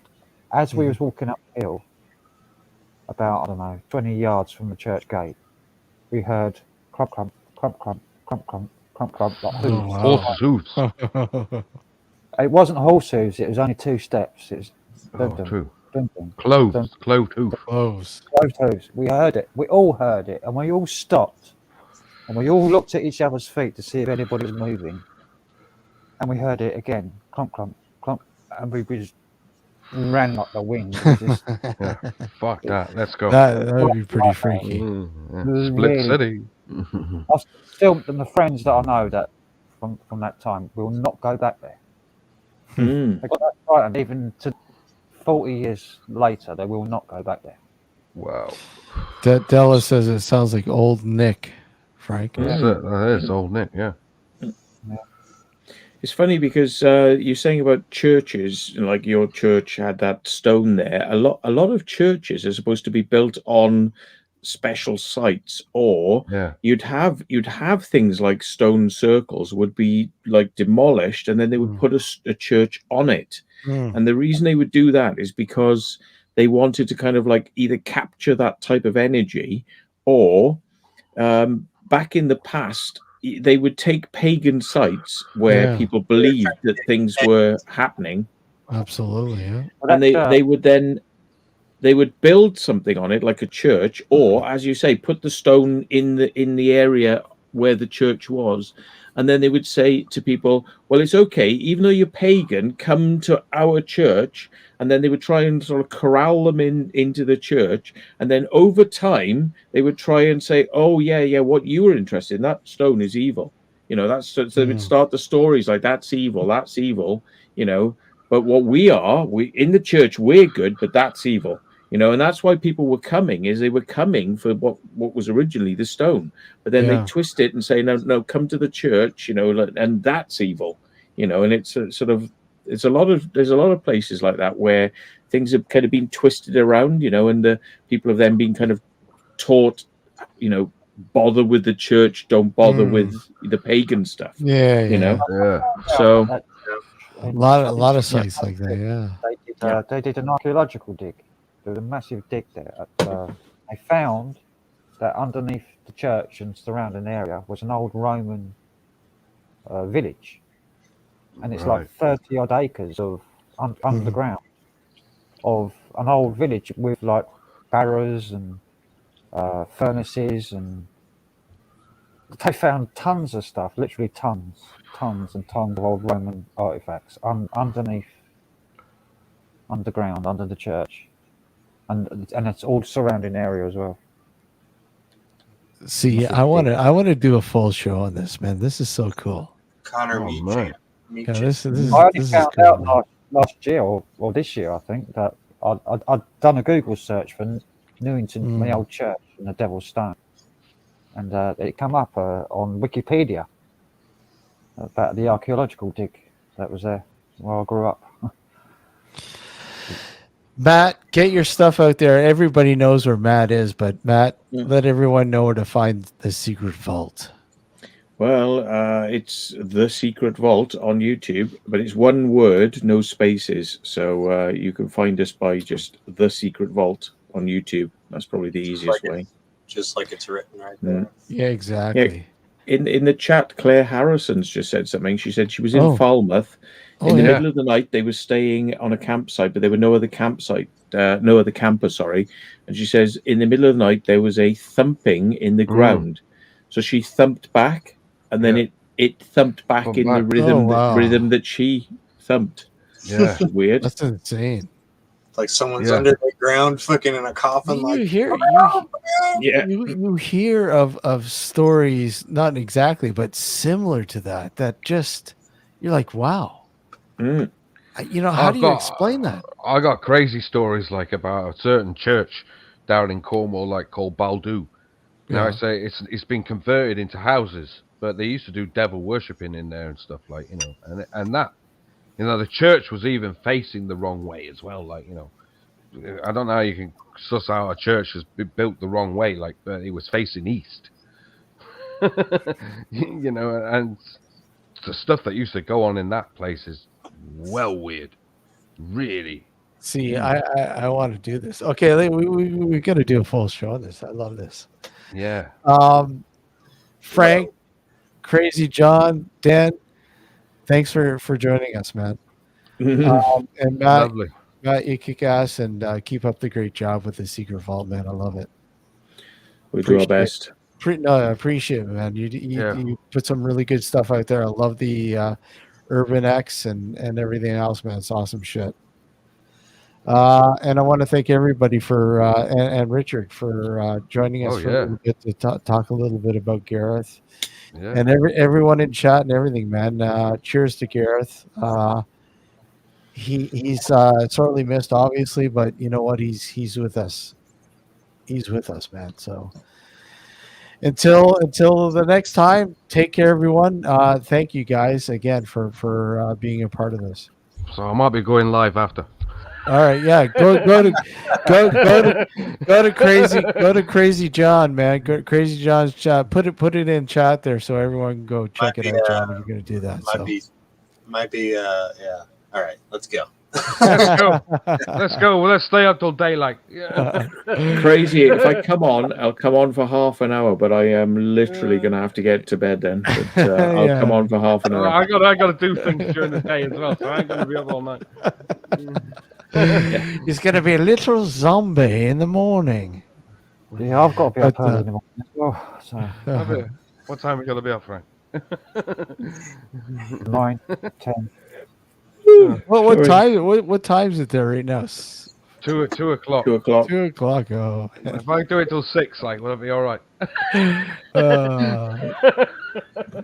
All right, guys. Take care. Thanks a lot, eh? Cheers. Thanks everyone for coming over guys. as well. Take care. Thank you. Thank you. Thanks, guys. Take care. All the Cheers. Bye bye. Cheers.